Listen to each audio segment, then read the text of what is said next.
Good morning and welcome to the Standing Committees meeting for Wednesday, June 3rd, 2026. All council meetings will be live streamed on the city's website, and for guest speakers, please do not turn off your microphones.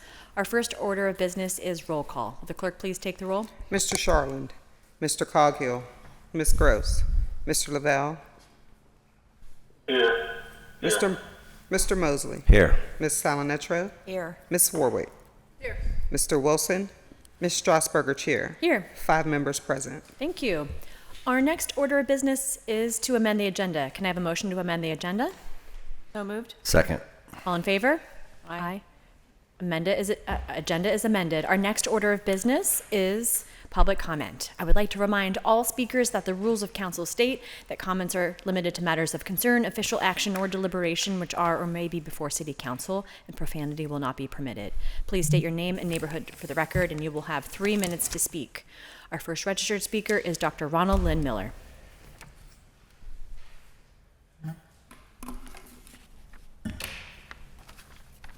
Dr. Ronald N. Miller, USA, Pittsburgh, Deutschtown, Deutschland, in Preußenstadt, in the neighborhood there. Concerns of council include the Democratic Party and local city government, especially with regard to the budget currently. I share those concerns, and I focus in my initiatives 3 and 6 on local city government and ally cities. What I'm going to do this morning is focus on the what I perceive to be the achievements of the Democratic Party in Pittsburgh 1950 to 2026. Example, the 2004 to 2018 Act 47 control of the city finances by the state of Pennsylvania. Achievement 1, CURF, knock down Pittsburgh people. Decline, supervise, oversee the supervision of, the decline of, cut down if you like, of the population from 650,000 in 1950 to 300,000 in 2025, 2026. Achievement 2, knock up, kiss kiss, kefir, this is Russian European ferment, incline the value of nonprofits, cut-ups like, in my view, like CMU. Achievement 3, KISA, African Hausa, killer increase in the concentration of scientific and military installations without our consent, the BSL-34, Super Computer Center and Cyber Command all in Oakland. Achievement 4, anti-kinesic decrease in deconcentrations of pollutants, control interdictions of biological, chemical, and nuclear pollutants. Achievement 5, Kekon, Asian Nihongo, the marriage of capitalization, the overvaluing, in my view, of the Steelers and the Pirates with the city's identity. Kirby, Achievement 6, European Deutsch, divorce, undervaluing the corporate headquarters that were located here en masse, the leaving of those. Why is that? Why is that not under the Democratic Party leadership? I'm going to skip down to the last of these, Kadiri Hapana. This is African Swahili for calculate.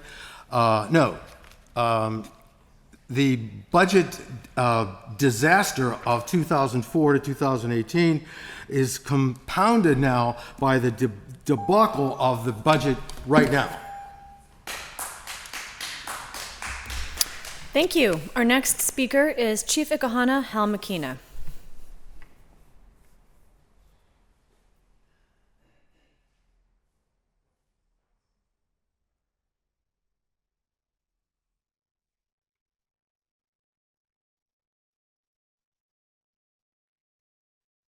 Okay, not seeing her. We will now move on to those who are in the audience wishing to speak who have not yet registered. Good morning. Carlino Giampolo, Panther Hollow. In my testimony yesterday, I read excerpts of an email sent to University of Pittsburgh Chancellor Joan Gable last week pertaining to the university's electric vehicle charging stations project in Panther Hollow. Here is a similar email sent last week to the Duquesne Light Company president, the main electrical contractor for this project. President Kevin Walker, why would you bring shame to yourself and Duquesne Light Company just for 4 EV charging stations? As president, you set the moral compass, ethics, and values of the company. You can delegate authority to your administrators, but you cannot delegate your heightened responsibility. You are fully aware that the University of Pittsburgh has reneged on a 1982 agreement with the Panther Hollow community, both in written and in spirit, with your company now becoming involved. The EV charging stations project is a shameful wrongdoing on all levels: spiritual, mental, emotional, and physical. You can mask your companies and your own shame with philanthropic gifts. Deny the shame by proclaiming this is a university project, or ignore the shame, which you continue to do. However, shame that is masked, denied, or ignored continues to grow. The shame does not end. You have declined to meet face-to-face in Panther Hollow. That is your choice. We will make our own choices by using our freedom of speech in front of Nova Place and elsewhere beyond this venue to shine the light on this shame. A media release was recently sent with this as the last paragraph. Should the EV charging stations project be completed, we will remove the Italian sense of place. We have too much love and respect for the generations before us who established Panther Hollow as a quintessential Italian immigration experience. We will not allow the symbols of our legacy to exist next to the injustice and shame of the University of Pittsburgh and Duquesne Light Company. We will not allow the symbols of our legacy to exist next to the injustice and shame of the University of Pittsburgh and Duquesne Light Company. Thank you. Thank you. Next speaker, please.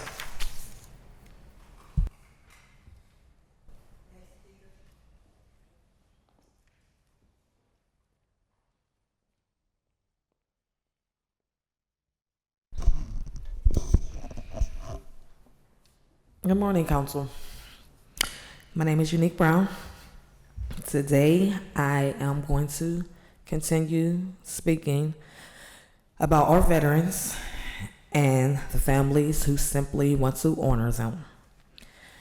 I recently looked into the process on purchasing a military tribute banner, and what I found broke my heart.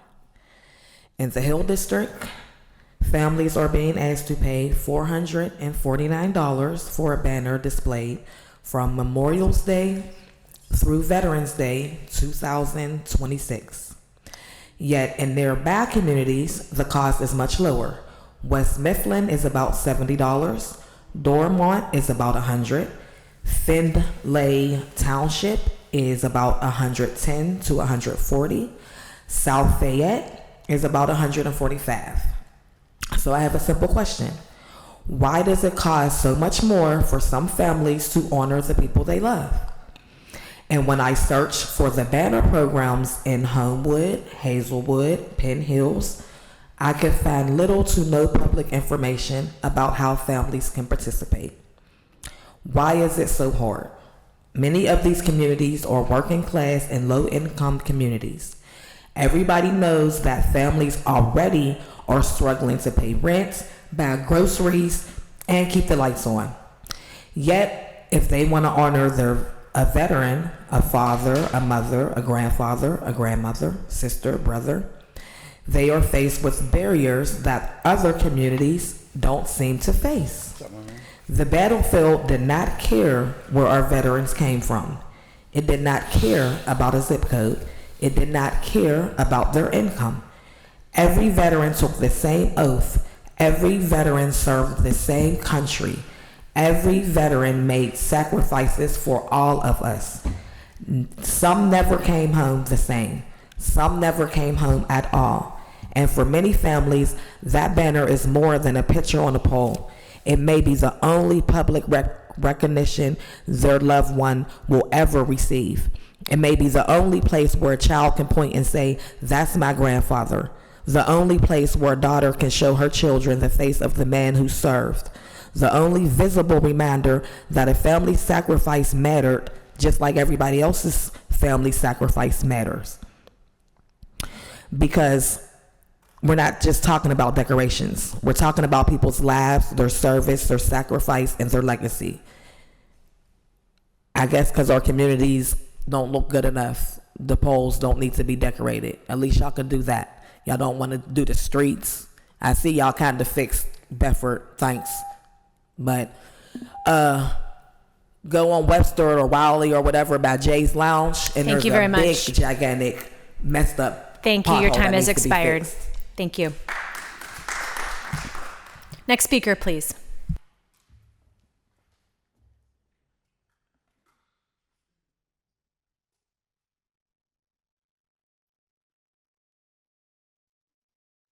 Good morning. My name is Yvonne F. Brown. I live at 715 Mercer Street. That's the senior citizen home up at the top of Bedford. There's 190 apartments in there. Now, I was trying to explain yesterday about DeWitt Watson, who is my county council person. We don't have a bus to take us from the top of Bedford down to Mercy Hospital on 5th. And I had been asking my councilman, president, about the buses. He never responded, but we ended up coming up on an elevator together. And he said, "Miss Brown, you keep coming and asking me." He said, "Go to county council."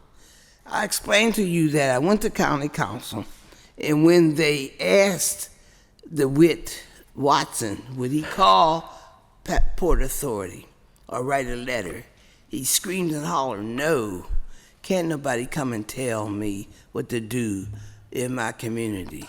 Okay, so this isn't, I have a paper, 2018, and this is 26 now. So anyway, I was coming down the hall in my building. I didn't know about the politicians coming, so they said they were. Well, he came down the hall, and I caught him. I said, "Sir, you remember me? You said you were going to do so-and-so." I said, "You didn't do nothing." I said, "And I'm going to go to council and tell on you." And he hollered, but I found out he talks loud. But I had said, "Are you hollering at me?" And he said, "No." But he promised right then that he would call Port Authority. Okay, so I go down the hall, and then there's a white woman there standing at the door, and she's talking about John DeFazio, who was president of county council then. He was running again. So she asked me if I would vote for him. I said, "I'm woman to woman." I said, "He's mean." She says no. So she runs me in there, and we were talking to him. And as we're talking, this is when this DeWitt comes, and I happen to look up at a big stomach. But anyway, we're talking, and all of a sudden we hear he ran in there, and he ran up, and he was screaming, "I don't appreciate you telling the president of council on me." And they were real scared. Okay, I have a poem that I wrote. I might not get finished, but this was the ode to John DeFazio. Minnie says, "You better come back. She hopes you keep your promise to come again. She said that you and your wife can really know how to groove. And I think she's trying to learn some new moves. Don't be afraid. The old people seen that frightening scene. Boy, was he mean. I'll finish it because it's cute. And I didn't know I could write such a poem. Thank you. Thank you, Have a Ms. nice Brown. day. Next speaker, please. Good morning, Special Agent Sunshine, the missing child, Cerise Taylor. Lord, thank you for the Jubilee Kitchen, located at 2005 Wyandotte Street, which served steak and eggs with cheese grits and baked apples and orange juice for breakfast this morning. Amen. For anybody interested in lunch, they're serving salmon croquette. Please go check it out. Hey, Heather. Thank you, Terry, a guitar player at the Club Cafe on the South Side, whom, after I sang a few songs with the house band, played the song, I Think You're Crazy. I know y'all know that song. I just had to sing that a little bit so you would know. But internal affairs, here's yet another red flag. We know someone went to the courts claiming that I was incompetent. Really? Somebody has illegal conservatorship over me and illegal guardianship over me, claiming they're taking care of me and I can't take care of myself. Well, Jesus is doing a very good job, wouldn't you say? With no job, no home, no bank account, no credit cards. This is what Jesus is doing in my life. Amen? Y'all have to look at it. Developing a godly lifestyle. That's the title of my message today. Terry, did you claim conservatorship over me? Are you the one that has illegal guardianship over me? Are you the one that has power of attorney over me? Are you the one who's forcing me to be homeless? Would you happen to be my real father or know who is? If so, you are part of this RICO. Thank you for being part of it. In this identity theft fraud investigation that's over 40 years old.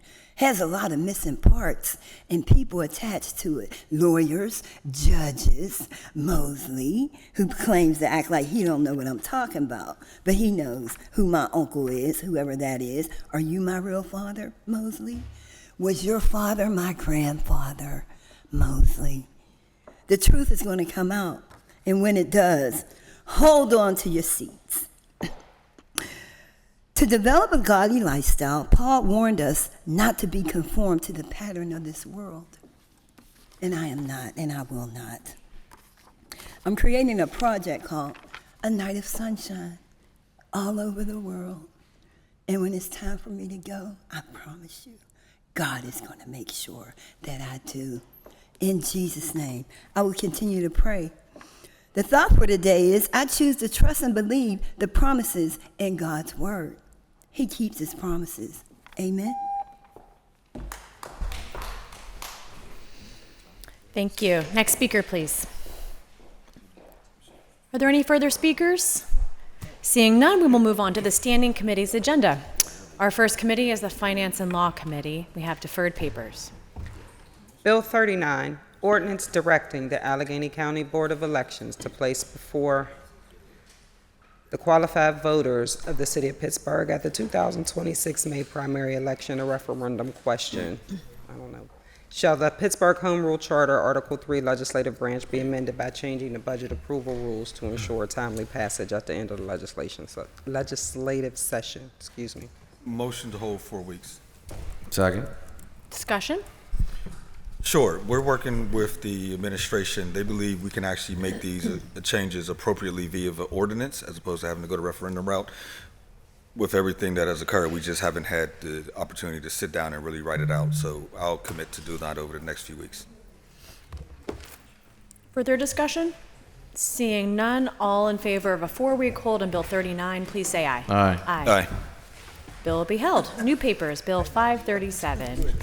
Resolution authorizing the issuance of a warrant in favor of 1410 East Carson LLC in an amount not to exceed $3,151 over 1 year in full and final settlement of a claim for damage to the front window of the business at 1410 East Carson Street from a City of Pittsburgh police horse on March 16, 2025. Motion to approve. Second. Discussion? Seeing none, all in favor of Bill 537, please say aye. Aye. Aye. Affirmative recommendation. That moves us to invoices. Is there a motion on invoices?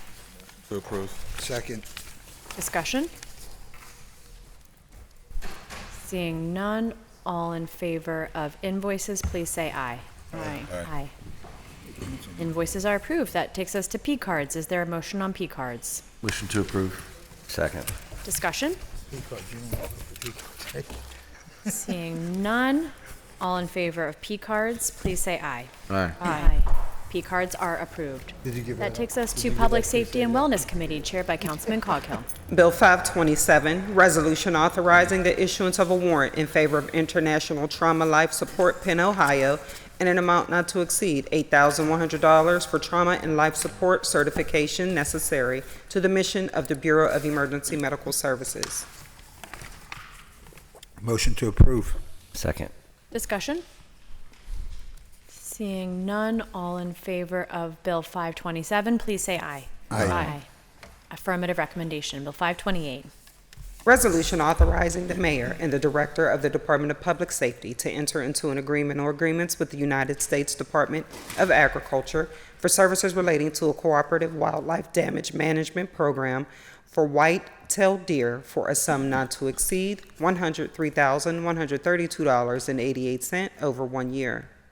Motion to approve. Second. Discussion?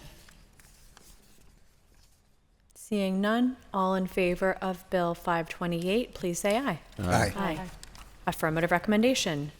That moves us to Public Works and Infrastructure Committee, chaired by Councilwoman Salanetro.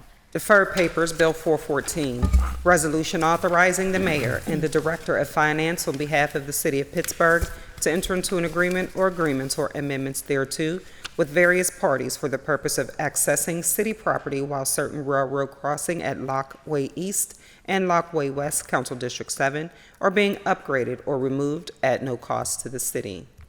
Motion to approve? Second. Discussion? Seeing none, all in favor of Bill 414, please say aye. Aye. Affirmative recommendation. New papers, Bill 532. Resolution authorizing the mayor of the city of Pittsburgh and the Department of Public Works to apply for a grant from Pennsylvania Department of Economic Development's Greenways, Trails, and Recreation Program for the Manchester Park Rehabilitation Project.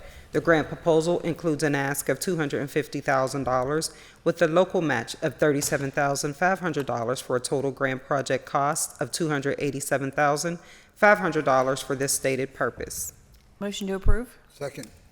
Discussion? Seeing none, all in favor of Bill 532, please say aye. Aye. Affirmative recommendation. Bill 533. Resolution authorizing the mayor of the city of Pittsburgh and the Department of Public Works to apply for a grant from Pennsylvania Department of Economic Development's Greenways, Trails, and Recreation Program for the planning of Bedford Park. The grant proposal includes an ask of $250,000 with a local match of $37,500 for a total grant project cost of $287,500 for this stated purpose. Motion to approve? Second. Discussion? Seeing none, all in favor of Bill 533, please say aye. Aye. Affirmative recommendation. Bill 534. Resolution providing for an amended reimbursement agreement or agreements with the Pennsylvania Department of Transportation for costs associated with the study phase and the preliminary design phase of the Beaver Avenue Esplanade project, providing for a payment of the cost thereof not to exceed $1 million, an increase of $750,000 from the previously executed agreement, reimbursable at 100% at no cost to the city of Pittsburgh. Motion to approve? Second. Discussion? Seeing none, all in favor of Bill 534, please say aye. Aye. Affirmative recommendation. Bill 535. Resolution providing for an amended reimbursement agreement or agreements with the Pennsylvania Department of Transportation for costs associated with the preliminary design, final design, right-of-way, and construction phases of the Liberty Avenue Highway Safety Improvement Program, providing for the payment of the cost thereof not to exceed $14,883,151.93, an increase of $1,977,595.93 from the previously authorized amount, reimbursable at 80%, and a municipal share of Commonwealth incurred costs not to exceed $29,700, an increase of $0 from the previously authorized amount. Future resolutions will authorize the project-specific agreements. Motion to approve? Discussion? Seeing none, all in favor of Bill 535, please say aye. Aye. Aye. Affirmative recommendation. That moves us to Human Resources Committee, chaired by Councilperson Charlin. Bill 526, resolution providing for the authorization to make all legitimate expenditures for payments and agreements or agreements with various agencies for job development and employment services necessary to implement the 2025 Neighborhood Employment Program, and providing the periodic transfer of funds to be used in the 2025 Neighborhood Employment Program for payment of the cost thereof, cost not to exceed $210,000. Motion to approve. Second? Discussion? Councilperson Warwick. Can we have the team come up? Yeah.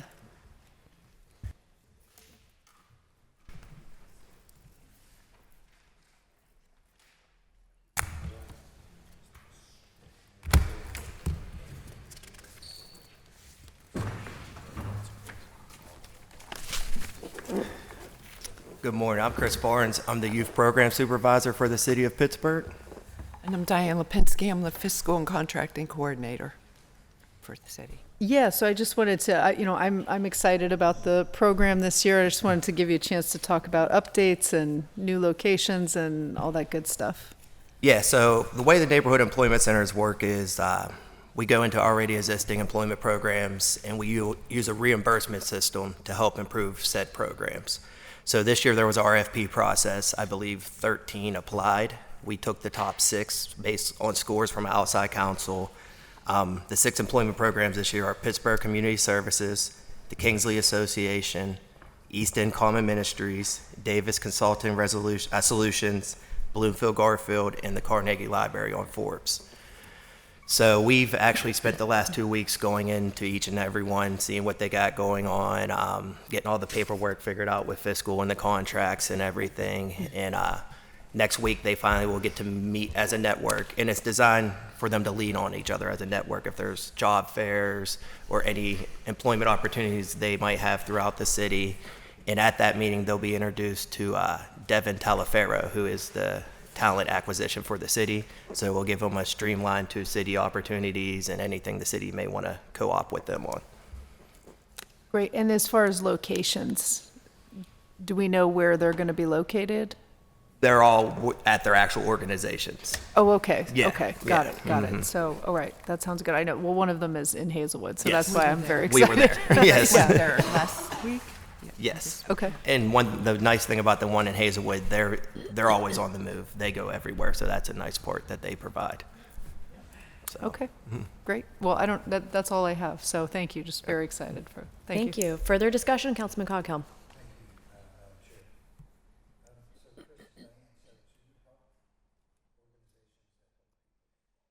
Yes, so the additional funding, let's say it could go toward, yes, the funding, yes. I'm sorry, my microphone was off. So you provide the funding? Yes, additional funding to the organization. City money? Yes. Okay. Well, no, CBDG money. Got it. Yes. Okay. Grant money. What kind of money do you, what do you have a dollar amount, like?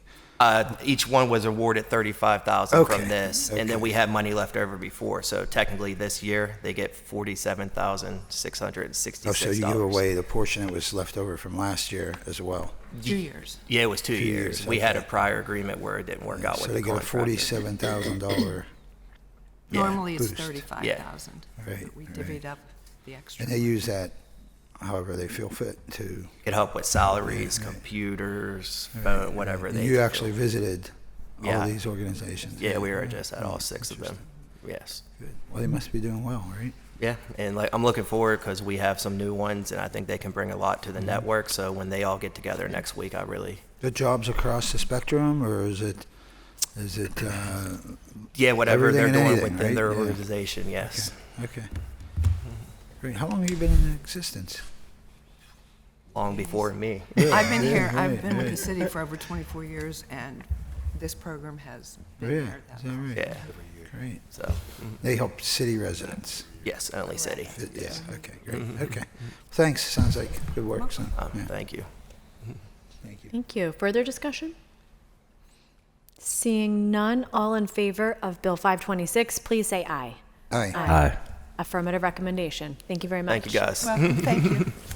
That moves us to Land Use and Economic Development Committee, chaired by Councilman Wilson. Bill 2250, ordinance amending the Pittsburgh Code Title 9 zoning, Article 5, Use Regulations, Chapter 911, Primary Uses to add retail, tobacco, inhalant, and cannabinoids to add specific requirements and conditional use application requirements. Motion to approve discussion? Second. Councilman Wilson. All right, thanks. So last week we had a public hearing on this bill, which is to, put some parameters around where vape shops can go in the city of Pittsburgh. And I think it was pretty successful to hear not only from supporters of it, but then also to hear really an impactful story of people who are getting addicted to the products that are being sold at these establishments or these shops. Really it's an area that's unregulated by and large, it's just really unregulated. And for the city of Pittsburgh to step in and make sure that there is some guidance on where these can go. So right now, there's a map, and we have it available if you'd like to see it. We sent it out yesterday as well to all offices. It's really stronger than the previous version in terms of strength. It's strong in terms of really making sure that it really doesn't, it won't impact our neighborhoods. That we really want to make sure that these vape shops just stop popping up in our neighborhoods, especially downtown. It's just they're swamped with the amount of shops that are down there. I know people are looking for relief, and people are asking if this can go any faster. Unfortunately, this is as fast as we can go. I feel like we're moving at a pretty good pace here. There wasn't too much delay throughout the process. And, the process really is the process of how we get to a point where we take action to limit the ability for vape shops just to pop up anywhere in the city of Pittsburgh. So at the end of the day, I want to thank all the sponsors, Council President Lavelle, Councilman Charlin, Councilperson Strasburger, and former Councilperson Teresa Cal-Smith. I want to thank everyone for their continued support throughout this process. I just want to say what this bill really does is protect our youth and also strengthen our neighborhoods at the same time. Thank you. Thank you. Councilperson Warwick. I have a just interrogatory, and it's not necessarily something that this bill addresses, but I'm wondering just from the zoning perspective, if there's an existing vape shop, right? So it's there, and then it closes or whatever, wants to sell you know what I mean? Like, as far as the use, does this then apply? Like, would this bill then apply? Like, if I want to buy the vape shop and, put a new sign on it, do I have to go through this process, or is the use like grandfathered in? So I'm going to do my best to answer the question, but city plan is here to answer it. From my understanding, if it was a new shop, they would have to apply. If it was new ownership, they would have to apply. Okay. Kate Rakes, Senior Planning Manager with Zoning and Development Review. If an existing vape shop, which we would consider retail sales and service right now, was sold, they would be able to continue to use that certificate of occupancy as retail sales and service. Yeah. So the question was whether it transferred. Right, so that's what I'm saying. So if I own a vape shop and I decide that I don't want to do that anymore, and then I sell my vape shop to someone else. They could continue that use, yeah, under, yeah, as a, Right. with a valid certificate of occupancy, yeah. All right, if it stays consistently open, but if it Yeah. closes for any period of time. There is some language about, where use ends, and there's sort of, it's very clearly been abandoned. There would be a little bit of wiggle room in land use law to say this is a new use if the old use had been abandoned. But if there wasn't any evidence of abandonment, they could reopen it as a vape shop under the retail sales and services occupancy permit. Got it. Okay, all right, thanks. Thank you. Councilwoman Gross. That was the clarification I was looking for. Thank you, Madam Chair. Thank you. Councilperson Charlin. Okay, so let's say this legislation passes and I open up a vape shop anyway. What happens? Right, so you would, in a situation where you didn't get a permit, or? Yeah. Then yeah, it would be up to enforcement at that point for the neighbors or the other, abutting businesses to say, hey, this looks like a vape shop, file a 311 complaint, have PLI go out and inspect, and then say, do they have a valid certificate of occupancy for what they're doing? And if they don't, they would have to come in for a permit. Or what would happen? PLI they would get a, I'm not sure what the technical term is, but PLI would shut them down if they were, in a practical matter, PLI would work with them to have them get the proper permits. That's always their first step. But if it was something where the use wasn't permitted, like if it was a vape shop downtown, which under the new bill wouldn't be allowed, then yeah, they would have to cease operations. District. Yeah, in any of the districts, I think in LNC it's a special exception. So yeah, they would have to come to the zoning board, and then they would have to document that they met all the standards, like the separation of uses from schools, and if we add libraries to that. What if I just didn't want to do that? This is not a hypothetical. This is Right. a very real situation. Yeah. At 1:15 today, I'm in an eviction court Okay. because a vape shop opened up that is not allowed to be there, that didn't get any of the right permitting, and just Right. there's no enforcement mechanism around it. There's Okay. the problem that I have here is that this sounds great, but Right. in practice, it's great if you want to follow the rules. It's Right. really lousy Yeah. if you don't want Right, and to. it punishes the people that Yeah. follow the rules. I Right. agree, yeah. No, Yeah. the enforcement end is an issue. Unfortunately, that's in PLI's court, and then the enforcement, that's in, if it's in the magistrate's court or whatever, that it would be up to them. Yeah. Yeah. I mean, yeah, I've got what is licensed to be a smoothie bar at 1401 East Carson right now that is a vape shop that just opened up. I mean, I have a lot of issues with historic districts, but they don't even have the right historic code to have the right sign on front. Right, yeah. They don't have dumpster permits. They Right. can just, but we have no power to stop them. We have no power to kick them out. Is literally the only thing we've got is the landlord being agreeable, which that's going to be a multi-month process too. And if there's anything that we can do from the zoning perspective to show up at court, if there's anything that we can provide through this process that we can say to the enforcement folks and the people who make the decisions, again, it would be the magistrate or wherever it's in court. If we can go and say, this is, under zoning, this is not allowed, this is, they're clearly operating as a smoothie shop, but it's not, that's not what it is under the use code. Again, we're happy to show up in court and do whatever that we can to sort of back up that enforcement mechanism.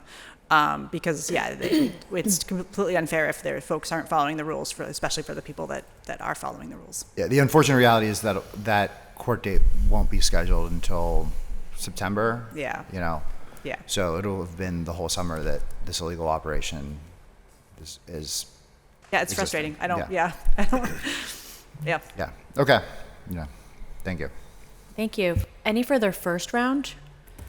I'll just say I wanted to, and then second round I'll pass it to council sponsor, Councilman Wilson. But I asked last week at the public hearing about, and really sort of insisted that we take another look at the 1,000-foot buffer. And since then, I have gotten some clarification. I was sort of misreading the map that demonstrated where allowable new vape shops, where new vape shops would be allowed, and even with a special exception. And it's clear to me that it's already, like, with the changes to this from kind of a buffer from a buffer structure to more of just this is where it's allowed in the zoning districts and this is where it's not. It's really restricted. And I think it still accomplishes the same goal. So wanted to be clear about that, because I know we heard a lot of public testimony in support of a 1,000-foot buffer from an existing vape shop, and I still think it is highly restrictive and still accomplishes that goal quite well with my new understanding of that.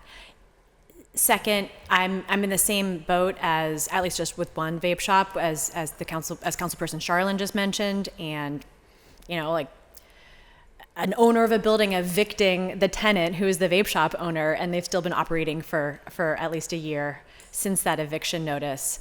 So I think it is worth contemplating what the enforcement looks like if it's sort of a combo unit task force of law department and PLI and after hours PLI and that sort of thing, because it's not just the sometimes illegal skirting of the occupancy permit or even eviction notices, and getting the courts involved is helpful, but it's also the lights, violations on the lights and the sort of brightness of the lights that are in violation of our zoning code it's also really hard to enforce, particularly because that's only visible at night and we don't always have enforcement at night. So I'm in favor of figuring out what we can do around that, and open to any ideas. Sure, and to try to get especially that going. I don't want to single out this type of business, but signs are required to have sign permits. We have worked with PLI about just reminding them and then their enforcement folks about what is a sign, because anything that would say vape or smoke or whatever, that they're advertising a product that's inside, and that is a sign, so that would require a permit. So making sure that they're within the legal limits of what they would be allowed for a signage allowance, and if they have permits, again, so happy to continue to work with PLI on the enforcement of that. So whatever Thanks. mechanism that and I think you have council members here who are willing to contemplate that as well and help in any way possible. Thank you. Okay, Councilman Wilson. What's that?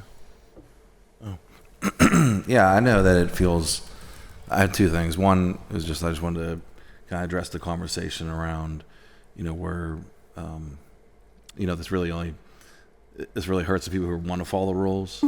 Because I see that all the time, in my district, in terms of like, how can we get enforcement on certain issues? And, I'll continue working with the administration on how, on our enforcement side in terms of PLI, and then also anything that's needed at planning, but then also continue working with local magistrates to really understand where they're at when they have to make these decisions.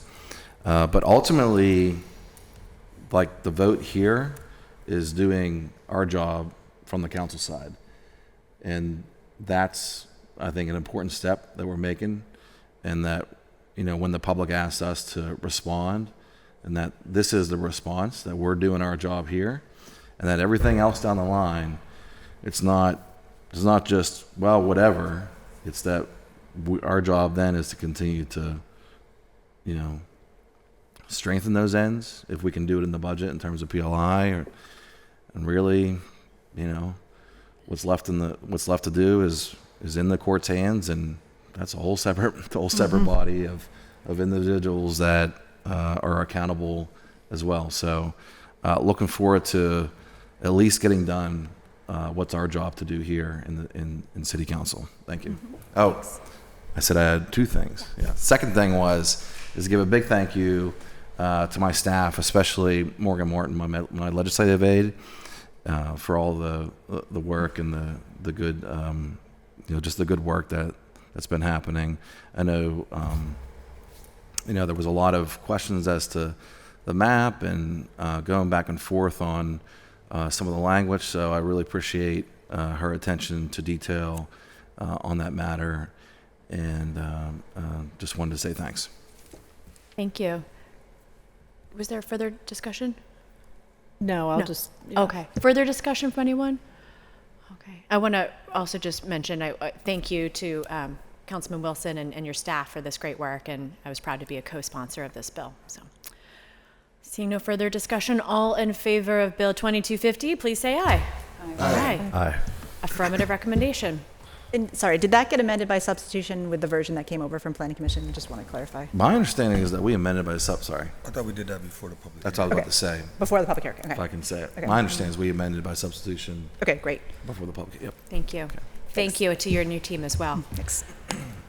That moves us to Recreation, Youth, and Senior Services Committee chaired by Councilmember Warwick. Bill 538, resolution authorizing the mayor and the director of the Department of Parks and Recreation on behalf of the city of Pittsburgh to enter into an agreement or agreements for booking, performance, and entertainment services in conjunction with the city of Pittsburgh's Independence Day Festival at an amount not to exceed $54,950 to be paid for using grant funds received from the Richard King Mellon Foundation and chargeable to a job number. Motion to approve? Second. Discussion? Seeing none, all in favor of Bill 538, please say aye. Aye. Affirmative recommendation. Bill 539.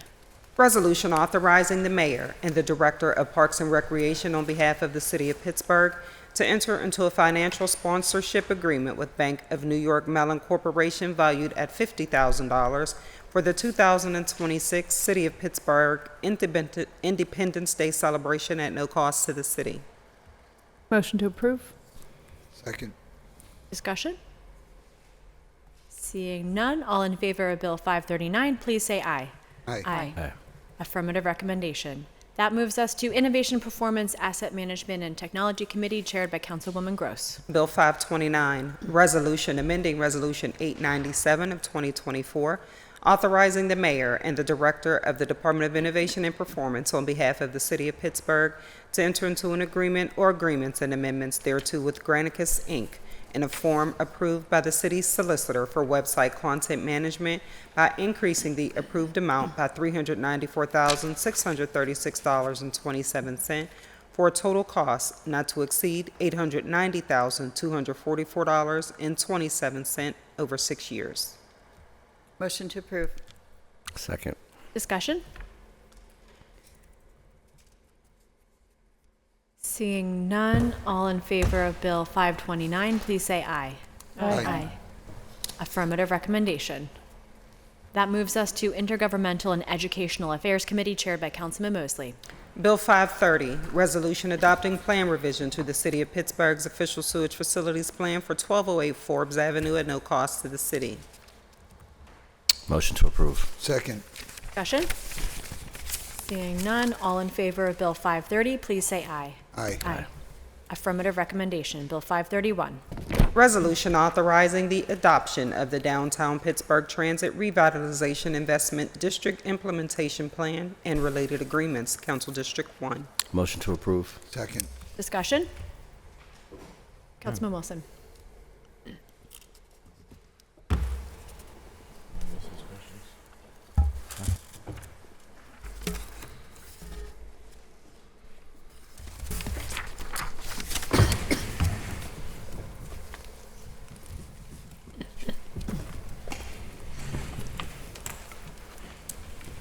Morning.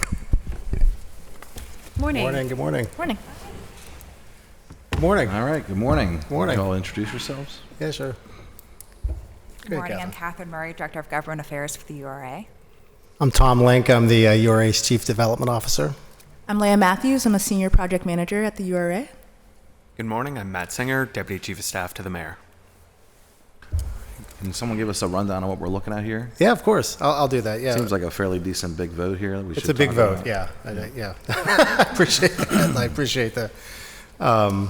Appreciate that and the opportunity to discuss. Yeah. So, first, thank you to City Council, to all of you, not just for consideration of this particular vote, but I know that when we discuss matters of tax diversions, these types of things, it's a partnership with the taxing bodies, and certainly including the city, and we don't take lightly the gravity and importance of these discussions.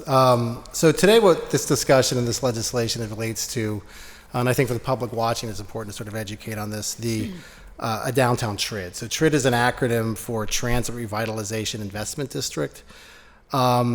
Practically speaking, what that means is TRID, along with other tools like tax increment financing, is a value capture tool that allows for essentially borrowing against a portion of future, largely in this particular case, only real estate taxes that don't exist yet, to borrow against a portion of those taxes that are created through basically economic development activities to reinvest in geography and districts to sort of invigorate economic development in public infrastructure and public projects. So the legislation today is in regard to a downtown TRID. The downtown TRID is a tool that will essentially have a larger a capture area that includes our central business district, our Golden Triangle, a portion of the North Shore, and then our Strip District communities as sort of a greater downtown value capture district to be able to borrow against, again, future incremental real estate taxes from this district to create what we're branding for now a Golden Triangle Reinvestment Fund to reinvest in our Golden Triangle and our downtown.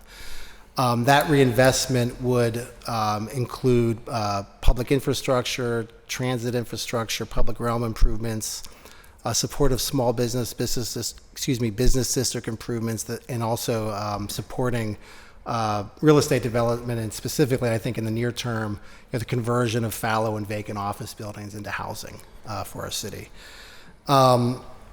Couple just notes on tax diversions and the URA's role in this. So the URA administers tax diversion programs on behalf of the city. So we've been doing this I've been at the URA for like 23 years, and it predates that, but I think it's well over 40 years. So we administer these tools on behalf of the taxing bodies and on behalf of the city. We just did some quick math before I got over here. So over the last 10 years, we've actually retired 13 individual tax increment districts in the city and have implemented 3 new ones. So that's the way, our portfolio of tax diversion citywide has been shrinking. We actually have 3 more that are going to retire within the next 12 months or so. So it'll further sort of shrink that portfolio of tax diversions that we're administering. I mentioned the geography of the downtown TRID. The way that the implementation plan is structured is that 75% of future, again, incremental real estate taxes generated within this tax capture district would be pledged or diverted for the purposes of the TRID to reinvest in the manner in which I described. 25% would be retained by the 3 taxing bodies. To be clear, it's only incremental future taxes, so all base taxes that exist today are, they're not touched by anything related to the TRID. The way we've defined qualifying development projects, and it's defined in the implementation plan, is essentially a minimum $5 million construction project that has an increase in assessed value. So practically speaking, what that means is if someone improves their home, if there's a reassessment due to maintenance of a building or something like that, these are not the types of things that are captured within the investment district. Per modeling that we've done, and we've worked with a third-party financial analysis, in particular JLL has supported us. We think over the term of the TRID, depending on the pace and scale of projected development across the district, it could create a potential up to borrowing of roughly $200 million over 40 years. Our initial modeling is we believe we could borrow up to maybe $50 million on an initial borrowing, if we're supportive and aggressive and make good progress, perhaps by the end of this year, to seed this fund and create the investment mechanism to reinvest in downtown. The term of the TRID is 40 years. That's typical of TRIDs. The state statute sort of allows for that, and so the TRID term is 40 years within the plan. Sorry. Legislatively, so the URA board has induced this implementation plan. So the URA board, through its public meetings, sort of induced the implementation plan, allowing us at the URA to move forward with the legislative process. From a legislative perspective, you're the first. The City Council, City of Pittsburgh, is the first to review this. Pittsburgh Public Schools would also be required to consider, as well as Allegheny County and Allegheny County Council. I will say that we are going to be at a similar table on Monday at the Public Schools and their Business and Finance Committee to describe this plan and further for the purposes of the school board. So this plan comes out of, the way it's born is we've been working on this for a long time. I think, I personally, in my role at the URA, have been working on supporting downtown for several years. as many will recall, the downtown investment strategy was sort of born out of part of that work in partnership with regional partners that helped attract, significant private investment, investment from our friends at the state level and the governor's office into Pittsburgh. And the downtown investment strategy, part of one of its strategic goals was to create a predictable and funding mechanism to support downtown. And this implementation plan is born out of that process.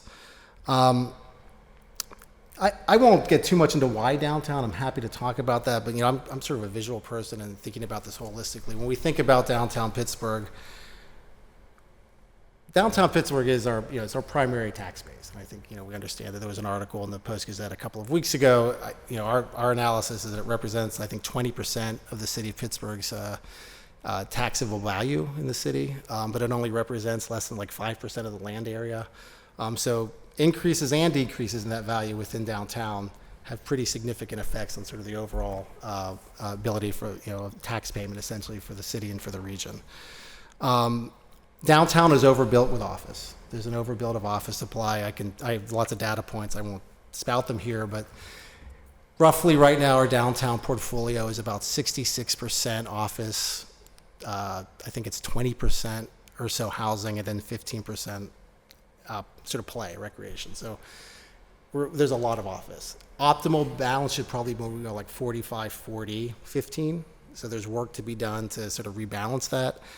Some basic level rebalancing office to housing does some very big, brings people into our city, like more people living and working and investing in our city, supporting small businesses. We have retail vacancy at the street level downtown that we believe this will help support both in terms of actual capital through programs to support small businesses, but also creating more market. You need more people in a marketplace to support our small business community. The office market would benefit too. Less supply means more demand for those office buildings that should be office buildings and helps maintain that value, which is important for our tax base. And in combination, this creates sort of a rising tide, and we believe it's important to be reinvesting in downtown in this way. I will dispense on data because I have lots here, but it might be better to just to leave that here and certainly answer any questions. Okay. I will say go ahead. I'll stop there and answer questions. Thank you, thanks. Councilman. Yeah. So you described how this would be we would be borrowing against future taxes that we believe we would get. Yes. Okay, so with the future taxes we believe we get, what will we do differently to make sure that these projects are reassessed? That they are in fact reassessed. So yeah, because I know that I mean, just as a homeowner, please, I know that PPS is pretty good at. Usually, the school district is the number one entity that really, looks at the permits and sees that there's work that's been done. But I'm just curious on how that works for everyone else. I guess the county would. Yeah, the county conducts the partnership with this reassessments. county to make sure that. I mean, regardless of this, what should happen is you pull a building. Like if I did my home, this happened to me actually. You pull a building permit, it has some value attached to it. You've increased the value. You've done real property improvements to your property. That should trigger reassessment. So for development projects, what should happen is you pull your permit, you have a construction value of some dollar amount that gets into a system which triggers a reassessment process. That reassessment will be against the value of those improvements. I personally don't exactly know the formulas and models that reassessments are happening, but with working with JLL and our own sort of experience, we can find comps across properties to project what the property reassessments would be to create the incremental assessed value and then the increased taxes that would happen. I mean, have you ever been a part of this process before, to understand, this? Have we ever borrowed against future tax revenue? Oh, all the time, yeah. And so we do have success to show that. Oh, absolutely, yeah. These reassessments happen. Oh, for sure. Okay. And just to be really clear, it's a function of the actual tax increment, right? Like there will be some tax increment, and we can only borrow what's there. Does that make sense? Like we we wouldn't overstep what's actually available. Like we make sure that the assessment, the reassessment, the values are there in order to ensure that the value is there to borrow against. Oh, I thought it was a projection. To your question, it's a projection now for the yeah. purpose of the plan, so that we can scale it and understand what Yeah. we think we can borrow. But at the time of an actual borrowing, we underwrite these projects to that amount, to that level. But what I'm saying is we go to Yeah. the bank, right? Someone's going to the bank and saying, okay, here's the projection that, could you give us a loan based on this future revenue we think? And all I'm saying is like, Yeah. at the end of that, we have like some reassessment success on. Yes, and we have 100% success on the reassessment and other tax diversions we've done, the assessments being there, the value being there, and the ability to borrow and have the tax revenue available. So if we to take service out that. 40 to 50 million, Right. who's paying that back? And that's going to be based on that 75% of the tax revenue. Yes. of- The TRID revenue, the revenue from the TRID, which is the incremental real estate taxes, would be the repayment source for that debt. Okay. So who bears the risk in this situation? So the city of Pittsburgh would be asked to, and the legislation will come back to this council table, by the way. We're not asking for that legislation. Yeah, here could you today. explain that? Yeah. So at the time of the issuance of debt, there would probably be a mix of taxable and tax-exempt bonds, depending on the use of funds. The city of Pittsburgh would be asked to provide, I understand for a tax-exempt bond, an actual guarantee, and on a taxable bond, essentially a guarantee to ensure that a debt service reserve remains in place. But the way the bonds will be underwritten is against the TRID revenue, right? So that the real estate taxes are there to pay this debt service. The city stands behind that, but essentially as a guarantor. So that's part of the debt structuring to ensure that we can get a good yield on the bond issuance at the time. But the underwriting is against the TRID revenue. The TRID revenue from those future real estate taxes are underwritten to ensure that they're there to pay debt service on the bonds. Mm-hmm. And we have bond underwriters we work with to ensure that this full underwriting occurs. Okay. So is there some like maximum financial exposure that will be like at risk? Or? Well, if we came back to this table with and I actually expect it might be more like a 125, like two individual tranches of say 25 and 25, because I'm not sure we would borrow 50 at once, but we would only borrow that much. So whatever that borrowing is, that's the maximum exposure at that time. Okay. So what specific projects would be like in the mix of the first 40 million? Are we talking? Yeah. So like an office to residential yeah, conversions, office, it's parking. off, I don't. Yeah. No, it's a great. So we will bring a funding plan back to the table at the time of legislation, but we are tracking a pipeline of I think it's about 12 individual projects downtown that are in planning stages for potential conversion from office to housing. Additionally, we would work with we're working with, and just again, legislatively, Pittsburgh Regional Transit actually is a part of the approval process legislatively for the plan to identify and ensure, and with the city of Pittsburgh, public infrastructure, public realm projects, public transit projects that would be part of a borrowing to support downtown. I hate to say individual projects because we have not said this individual project would get funding from this TRID at this point. We're tracking individual projects would have to apply and be underwritten to ensure that they're ready to go, so they can actually have their full funding, their full capital stack in place, shovel ready, they're fully entitled, and these types of things, because we don't want to provide money to projects that, to your point before, don't actually happen.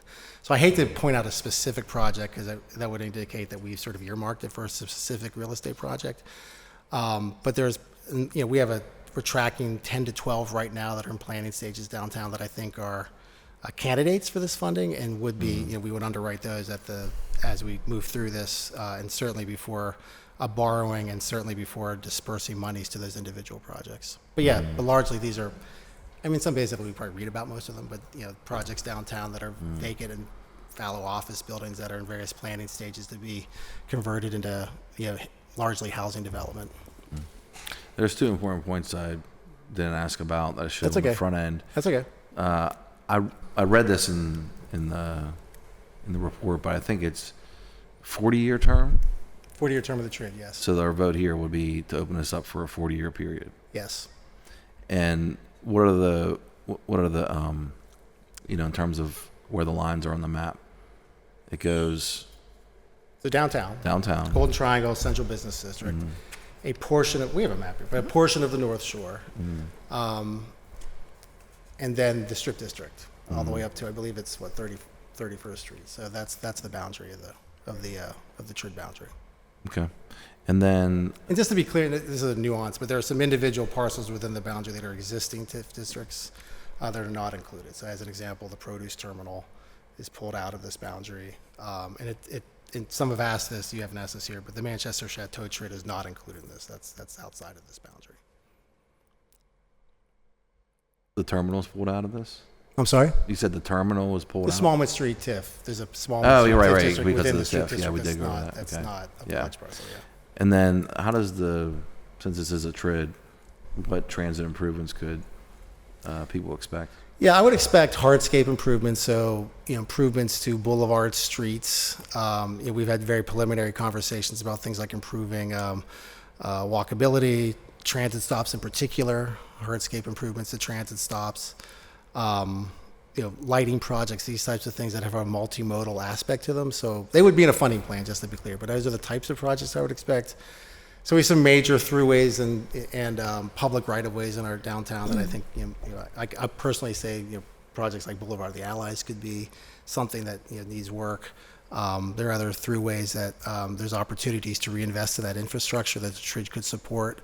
And again, working with our partners at the Transit Authority, identifying specific, there could be other specific transit projects that could also be funded through the TRID. Last question. How would of course. the downtown LERTA affect the? So the plan is written in a way that does not ask anything of the LERTA. So we understand, certainly there's a LERTA in place at this, the downtown LERTA for the city of Pittsburgh.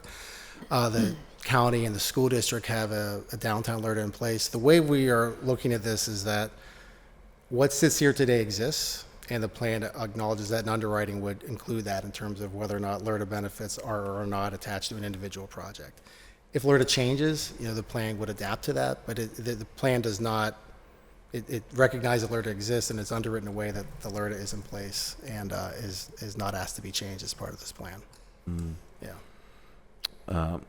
I should have never done that. Saying this is the last question. That's because it's I think this is the last. I think this is the last question. But please ask as many as you like. So I'll comment as well. But yeah, it's okay. Mostly, it's important for me, and I think others here would agree that it's important for us to understand that there's going to be this great return on this. Yes.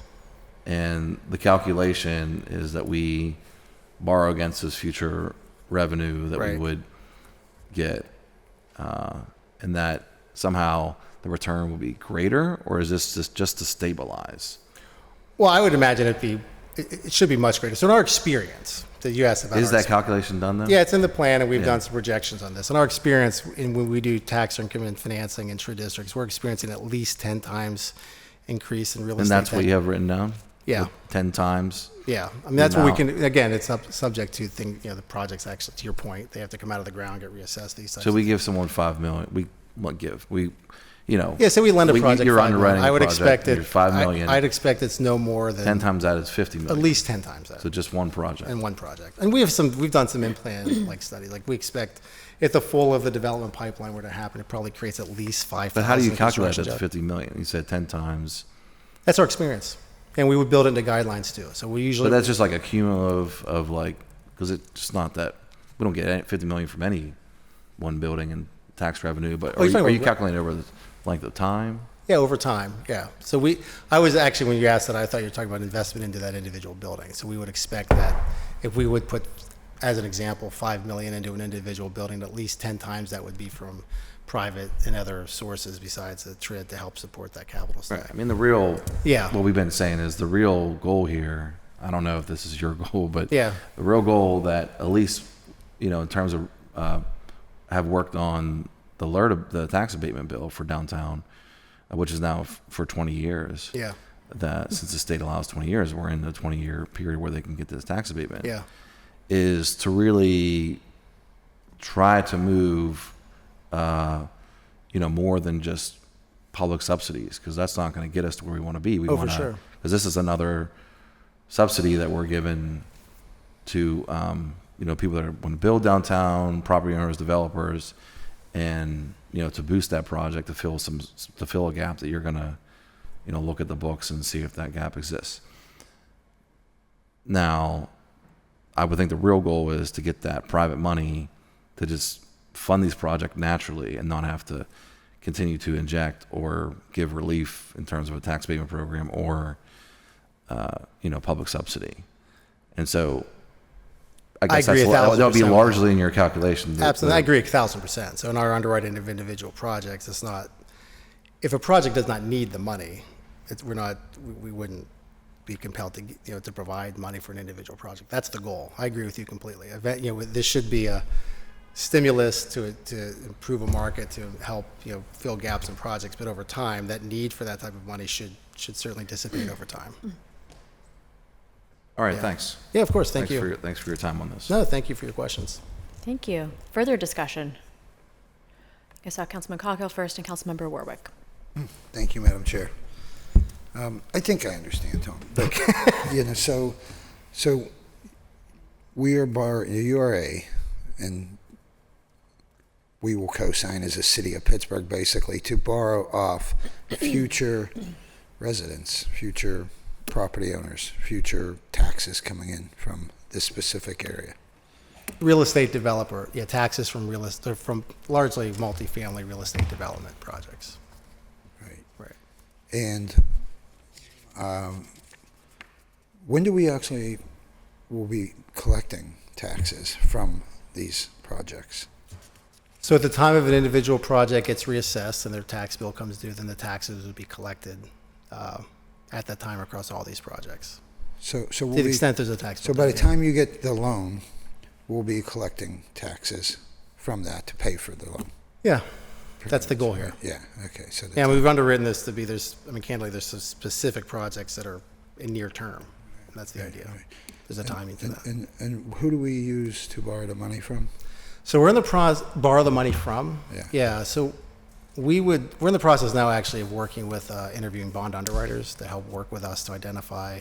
This would be a bond. It would be a bond. We would go to market. It would be a market issue. So I don't have a specific detail on that because we're just starting the conversations now with our bond underwriters, but that would all become very specifically and detailed at the time of an individual borrowing. But I would imagine they're public issuances. Okay, so and the money borrowed Yeah. would be used for mobility mostly?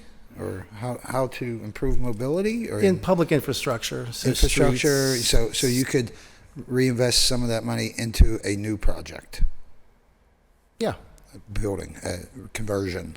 Yes. Okay, so it's not, for some reason I was thinking it's developed more around mobility, but it's wide spectrum. I'm using mobility very broadly. Okay. So I'm thinking about improving our streets, and so folks, right. it's more walkable, it's more transit friendly, it's Right. more, makes the city more viable in terms of.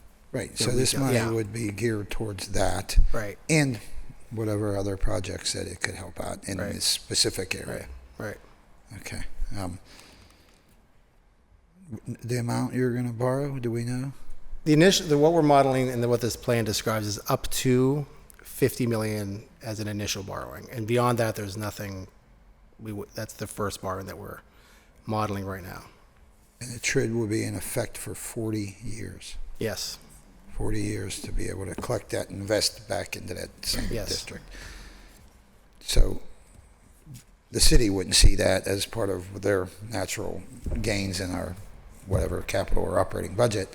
So we kind of lose money as a city. Well, just to be clear, so any base taxes today, not touched at all. Right, yeah. And then future tax, we're losing. Not when I say 100% we're of losing, it. Okay, So 25%. Right. We split 25% with the school and the county. Right. Of that for Well, perpetual. right, And after 40 years, it comes back to all the 100%. city. And just to be really clear, individual borrowings are not 40 years. So if we did a 20-year borrowing, at the end of that 20-year borrowing, whatever those projects that we're using to underwrite that borrowing, they become 100% at that point. So it's actually 20 years from an individual. There's some timing mechanisms, but it allows for individual borrowings of up to 20 years within the 40-year term. Right. So you take out the bond before you identify any specific projects. That comes later. No, we'll have a funding plan that's that'll be, you'll see it again, actually. We'll bring it back to this table, but it would be specific to how exactly the money's being spent and the underwriting for that particular borrowing it'll be detailed as to specifically those revenues, the projects, the revenue. We've begun to model, and the plan describes that, but we'll get those details through bond underwriting process. It'll become more becoming more detailed and would become part of a bond underwriting and bond issuance package. So today, it's kind of like the pre-vote. The pre-consideration. You're looking at the implementation plan overall, and you're also looking at how this is going to be kind of operationalized at large. And there's language in here that speaks to the fact that the city and the county and the school district are going to be able to put input in terms of like what projects receive funds ultimately. And then, like Tom said, we're going to come back when we are putting this out for a bid to actually take out a borrowing. And then we'll bring back this funding plan. And then at that point in time, the funding plan is going to list out those individual buildings. You'll be able to see those. And it'll also list out that public infrastructure improvement piece that we're working on like in haste with PRT right now. So you'll be able to see kind of down to the specificity at that point in time of what's going to happen with that actual borrowing. So this is kind of largely the first vote to adopt what we can do aspirationally with the TRID, and then we'll come back each time for an individual borrowing. The legislation also does say, like you said, that the city will act as the guarantor, basically co-signing, be kind of financially, fiscally responsible for that borrowing at large. So this is like the initial kind of framework vote is what I would say. And then when we're kind of getting down to brass tacks of like how much are we taking out, what projects in the pipeline, we're going to be back at this table reviewing that all with you at that point in time too. Understood. And does the county and the school board have to sign off on this? They have to sign off on this plan. Yes. Yeah. Right. So it goes to a vote for them. It goes to a vote legislative. Us first. You're first. Yeah, we're going to the school board on Monday, and then we're working in with the county to get on their legislative calendar as well. And then once it's adopted by, hopefully you all first, and then the school district, and then the county, at that point in time, then PRT will also vote to adopt it on the board level. Okay, I trust you. I understand. Thank you. Great job the other day, Catherine, in our meeting. Oh, thanks. Yeah. Very productive. Yeah, likewise. Okay, that's it for me. Thank you. Chair. Thank you. Councilmember Warwick. Thanks. Yeah, so I wanted to, I guess, Councilman Coghill, I think, was maybe getting at some of the questions. So it's, as far as the transit part, right? Like, how much of this really is about transit? Yeah. So specific public infrastructure improvements would include transit improvements. And again, Pittsburgh Regional Transit, their board, will have to adopt this as well. So we need to, they'll certainly be at the table and legislatively and working with them in a practical matter, as Catherine described, to identify those specific projects. I would also suggest that the spirit of this TRID is to improve the viability of transit downtown. We need more people living downtown, improving our office market, improving our small business viability. All of these things feed into transit to make it a more valuable transit corridor. It'd be the most valuable transit corridor it can be. But on specific projects, we'll work directly with PRT. It'll be part of the legislative process to ensure that those are transit projects. I would describe them as hardscape. Like, I think these are probably things like improving bus stops, improving, right-of-ways, these types of things, signage, lighting, at least in the near term. But we'll work with our partners at the transit, Pittsburgh Regional Transit, and those specific projects, again, would come back to this table to, so we know specifically what those investments are that we've worked with PRT and DOMI on. So we'd be looking, at transit improvements that are not necessarily around service, but just around build around bus I think stops. so. And I don't think it would be like individual buses or or sort of transit routes or that type of thing. But it could be the type of infrastructure work that influences those routes or helps improve service that Pittsburgh Regional Transit is either planning or offering downtown and for the city. So I guess financially, how does PRT? So they vote on it, but what is their? Do they get funding as an authority? They would get. Yeah, PRT would. In theory, PRT projects could receive funding. Okay, but we couldn't press for that funding to improve service if that was what.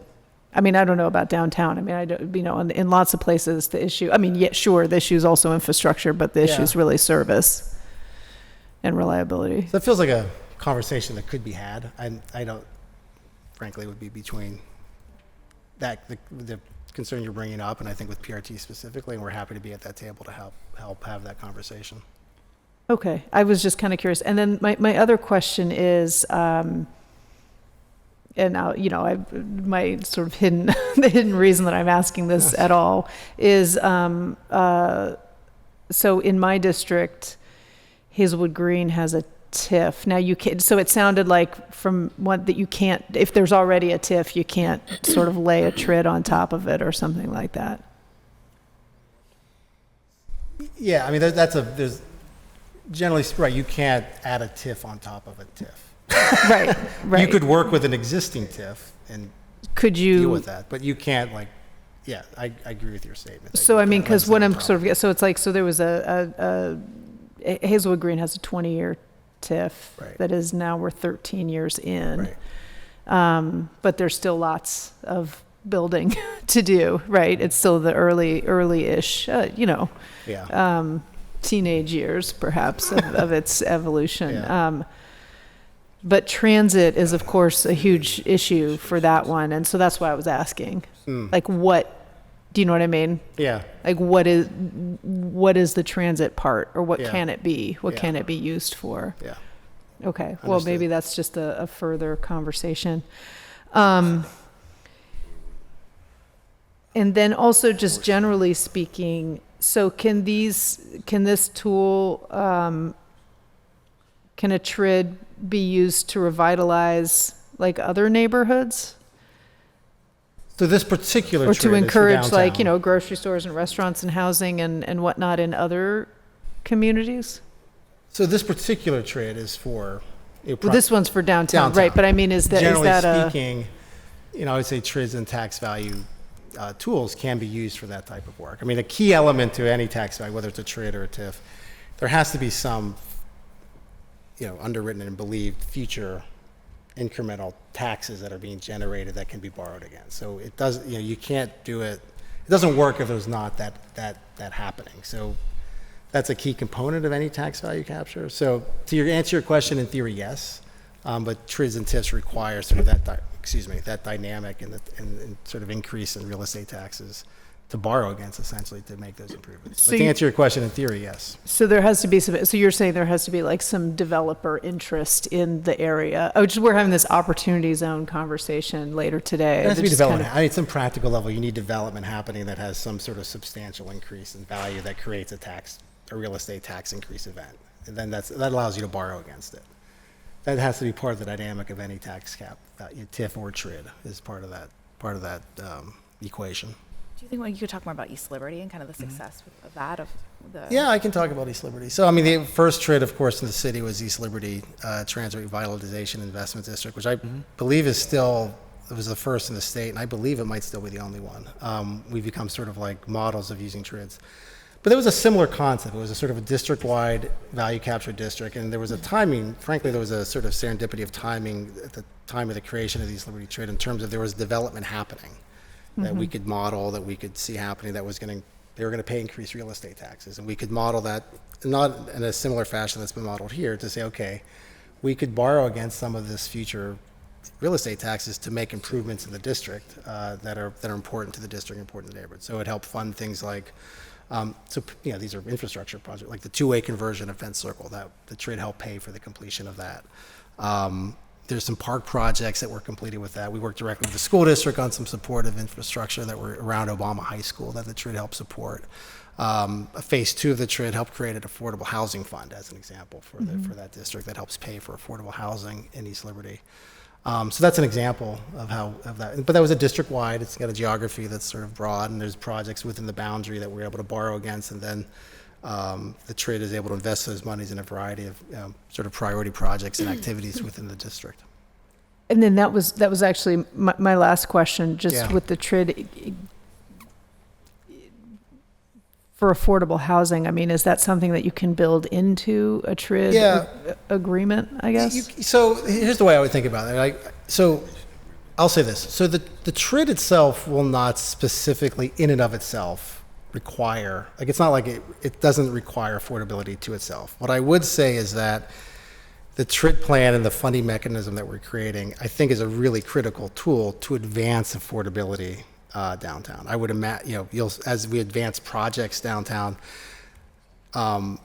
there will be a good percentage of them that are providing either be low-income housing tax credit deals themselves or mixed income developments that have a layer of affordability within their unit counts that will increase the overall affordability of downtown. So that's the way I think about it in the aggregate. But just to be clear, the TRID monies themselves don't specifically require that outside of what any other, and there could be other funding sources and projects too. So as an example, development that's using low-income housing tax credits would have its own specific requirements that TRID doesn't supersede. It would have to follow that. Or any entitlement issues and zoning and those types of things that might be required of an individual development. So that's the way I think about it. We've done some analysis on this. So right now, the units that exist downtown right now, about 18% of the units are affordable units. Tracking are the pipeline, the project development pipeline. We think that can increase to north of 20% if those were to be, if all the projects were to be executed based on the number that could be low-income housing tax credit deals and also mixed income deals that will have some level of affordability within their projects. So that pushes that number. We believe it does increase affordability, but I want to be clear because you're asking the question. The TRID dollars themselves don't specifically require that, but I do believe it's a tool that advances affordability for downtown. And then I guess so with that, just to understand, so the way that it works, if I'm building a building or establishing a business or converting a building in the TRID map, do I choose whether or not to take advantage of this tax? Do I choose whether or not to participate, or does it automatically? To participate in receiving funding or your taxes? Paying. Oh, providing the real estate taxes. You do not choose.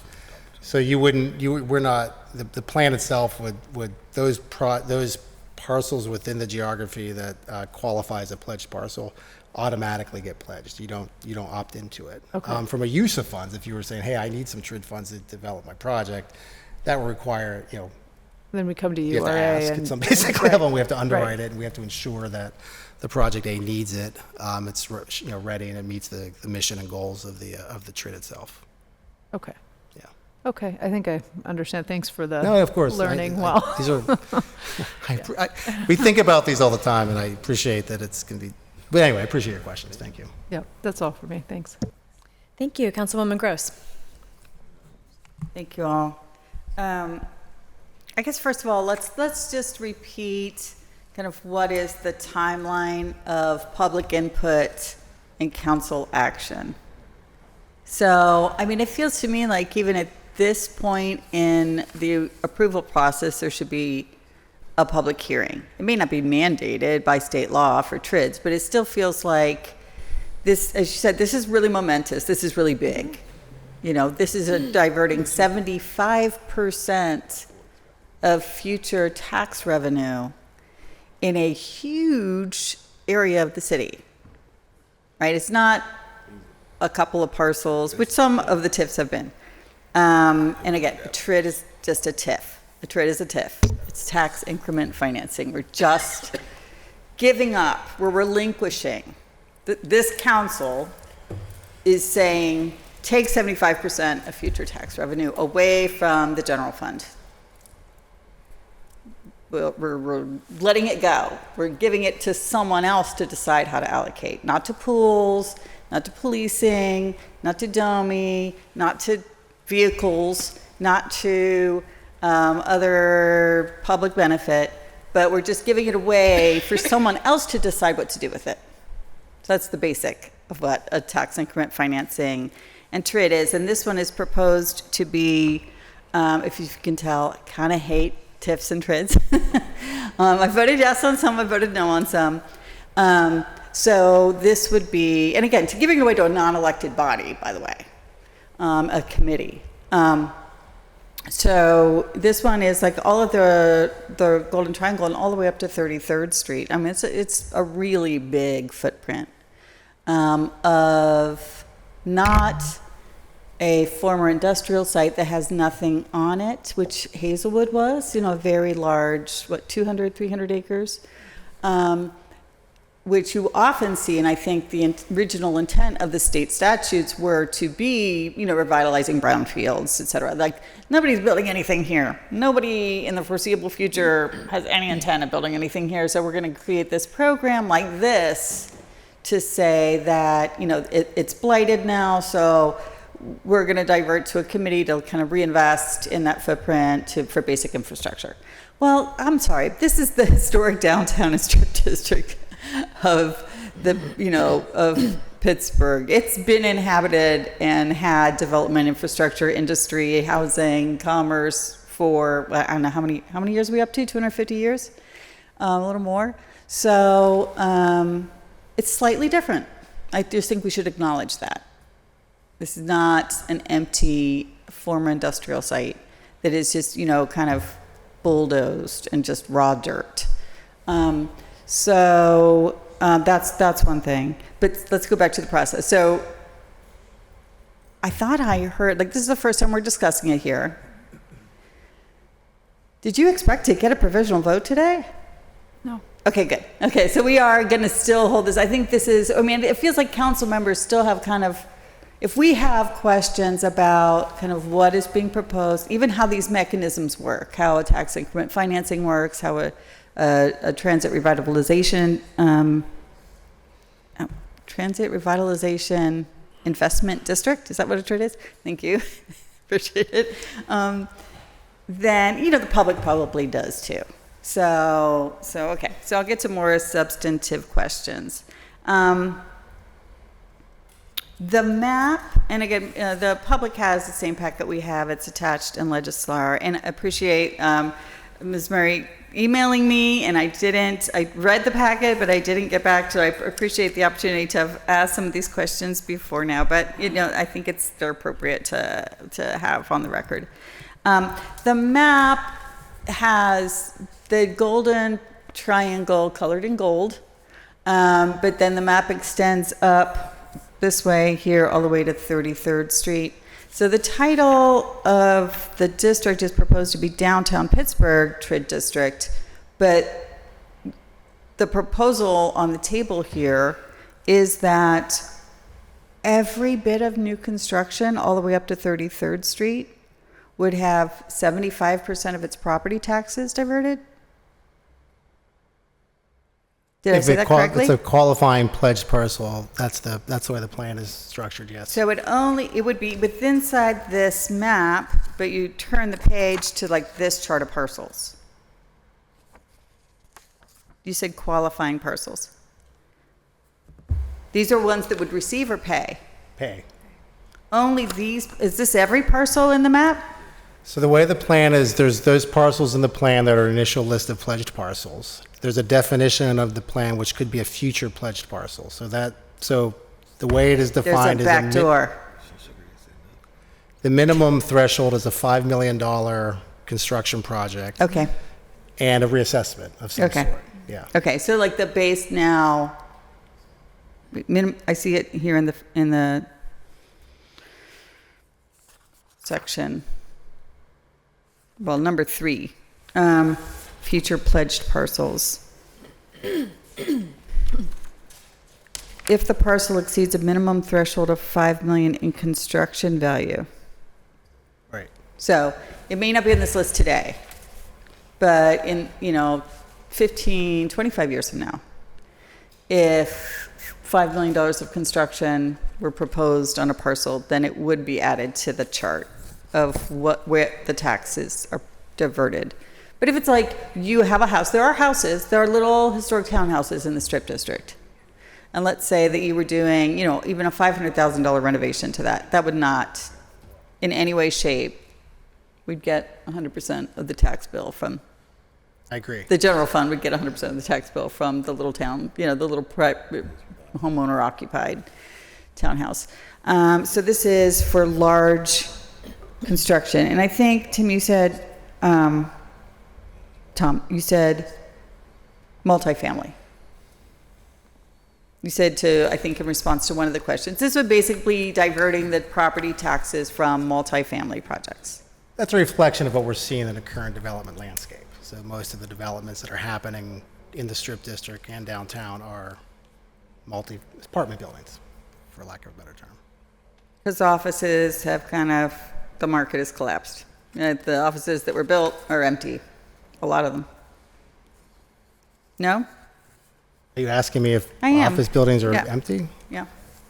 Some office buildings are empty and some office buildings are not empty. Some office buildings are full. What's the occupancy then, like across? I assume you've looked at what the occupancy rate of office buildings are in this footprint.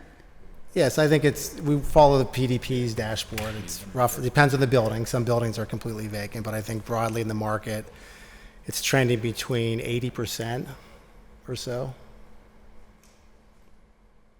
The office Each building buildings are has its own 80% occupancy? It depends on the in this building footprint? across the market.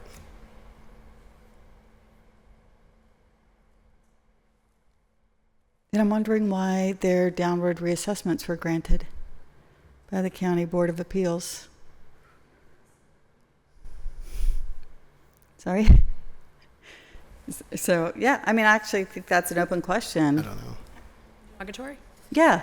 Because some are vacant. So those that are vacant and Only have the been vacant for, ones were granted appeals? but some are vacant. I think what we're hearing is across the board, maybe 80%, some are 80%, but some are full and some are vacant, and some are around 80%, is what I heard from that. Sorry.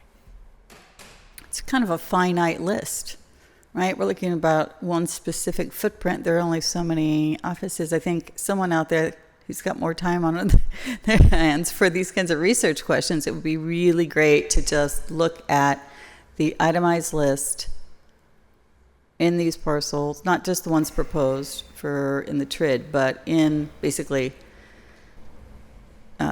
Golden Triangle and Strip District that are office buildings, and look at which ones had downward appeals and what their occupancy are. Because that's part of, this is part of the large conversation about why is the general fund, why are we having budget issues?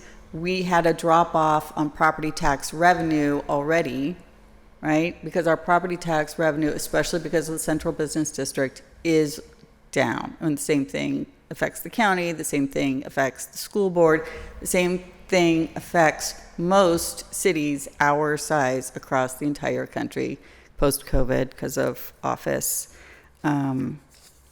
market changing. People taking smaller leases, their leases were maybe 5-year leases, and so they couldn't break their leases right away, but now that they have had time to, they've gotten rid of their office space or taken much, much smaller footprints. So that's the current office market, and I think it's relevant to this discussion. So here's a really simple question. Why are there two different colors on this map? The Golden Triangle is the investment district, so that's where TRID monies would be invested, and the larger area is the value capture district. So build a $30 million building at 33rd Street. 75% of the value is diverted to the committee that's not this table. And every year, for 20 years, that property tax is diverted, but it only gets invested in the yellow area. It can't go to the infrastructure, public infrastructure, transit, safe sidewalks, lighting, all of that stuff anywhere in the Strip District. It's 75% of incremental future real estate taxes diverted to the TRID for investment into the downtown Golden Triangle Investment District. All the money goes only into the yellow area. That's what this plan, yes. That's the plan that you're proposing. I don't know if I like that. One of the problems with the Strip District especially is the lack of public infrastructure. It was a warehouse area, right? It's just like, there weren't a lot of people. There had been people living in the Strip a long, long time ago, and then a lot of the houses went away and were giant. It was like, the warehousing districts. It was just giant warehouses coming in and out, trucks coming in and out. Think about like 28th Street, 26th Street near the river, Railroad Street. some sidewalks have been built by some of the developments on there, but the pedestrian safety is incredibly challenging because of it just wasn't built for pedestrians, and so it's one of the new challenges there. I would note that other public infrastructure is things I think Councilwoman Warwick mentioned, like grocery stores, parks, senior centers, right? If you're going to create a residential neighborhood, as we've all talked about, right? We need more residential downtown. We need more residential in the Strip District. We need to have accommodations for residents like we have in the other residential neighborhoods of the city. And so those are new public investments.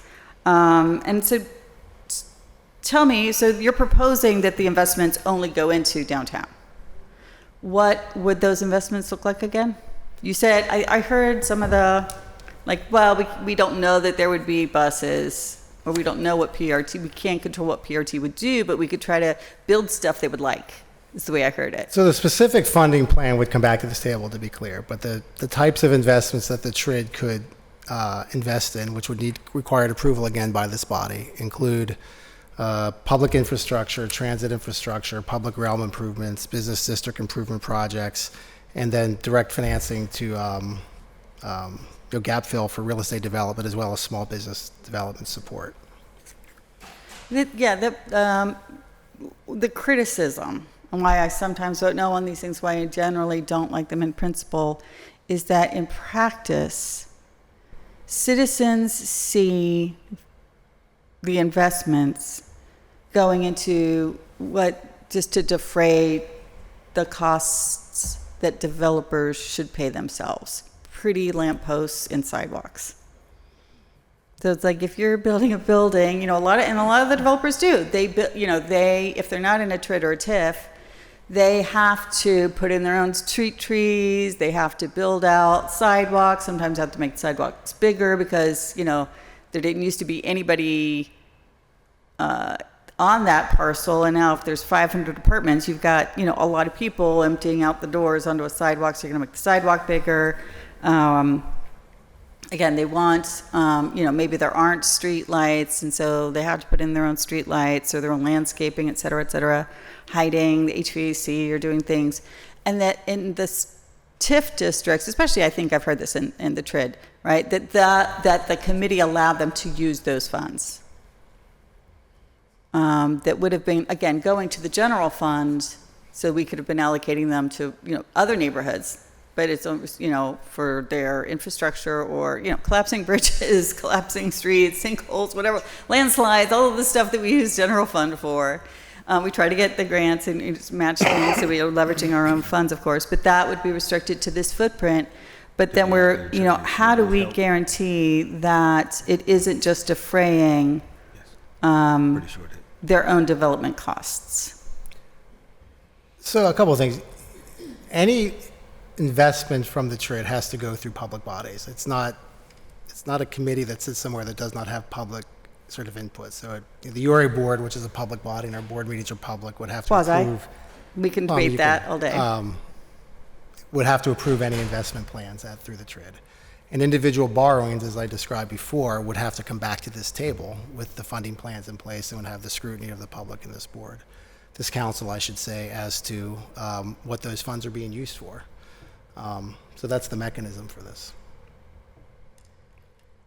So it's our responsibility to, I think, what I'm hearing, embed in the cooperative agreement for the TRID. If we say this is generally a good idea, but here are the boundaries that we expect to see, I think we should think really carefully about and hear from the public about what are the uses that the public is comfortable with, again, giving up 75% of the revenue from a very large footprint. Now, I think, correct, this is a question for the people at the table. I think the other TRIDs we've seen, the capture map and the investment map, were the same map. Is that true? Yes. This is the first time the proposal is like this giant capture map with this tiny investment map. And that's different. And again, I think I need some time to process that. And I certainly would like to hear from the public about that. One of the very concrete requests that I have is that the map actually reflect, if the proposal is meant to be, the capture is from the entirety of the Strip District, then I would like to see that map actually restricted to the Strip District, because this map actually crosses neighborhood boundaries and includes parcels in Polish Hill. Because you've got the line between Polish Hill and the Strip District is on Liberty Avenue itself, at the upper end, between 28th and 33rd. That's the neighborhood map. So it starts off in the right place, where it's at the downtown end, but it doesn't end at the right place, but the 33rd Street end. So I would like that. I just see the picture. I don't know if there's like actually the way we do it in words in like a planning map, but I would like to see that reflected in the map. Because certainly I haven't seen this discussion at Polish Hill yet, and I'm sure there will be opinions. So that's one thing, but I'm really going to have to process again. It's so interesting, the kind of narratives and the way we discuss this. The PDP itself now kind of in their dashboard does include the Strip District and some of what they talk about as greater downtown, but as a business improvement district where they're diverting property values to themselves, it is not the Strip District that's contributing, I don't believe. Does anybody know what the boundary of the business improvement district for the PDP is? I don't know, but I can find out for you. Yeah, let's find out. Sure. And so, like, is the Strip District downtown or is it not downtown? And so then why is the investment district excluded if those boundaries are shifting? And certainly there is a difference between what the neighborhood boundary is, I think, in the Golden Triangle public realm. Might go up to 16th Street, that kind of thing. It is a bit fuzzy, I think, for everybody, and it would be good to clarify that, because I see that this one kind of follows the neighborhood boundary of downtown by going on like 10th Street, but I think maybe the Golden Triangle actually already does go past 10th Street, which is the zoning category. So this is just like a lot of different boundaries that I think are getting a little muddled, that maybe we decide we like them this way anyway, but I think it explores, it would be good to explore and discuss those things. So I'm going to stop there, Madam Chair. I appreciate the time. I think we all have a lot to process right here. Thank you. Thank you. Thank you, Councilman Mosley. Thank you for coming. I just have a couple questions. First, if you could just very briefly kind of walk through the Affordable Housing Fund that was created around the East Liberty Trail, and maybe just talk about how potentially something like that could be established, in the event, like if this is established. Very briefly. So in East Liberty TRID and Phase 2, a portion of TRID dollars that were created through the TRID in East Liberty were used to seed a specific fund it's called an East End Housing Affordability Fund. That fund can make direct investments in affordable housing development within the boundary of the East Liberty TRID.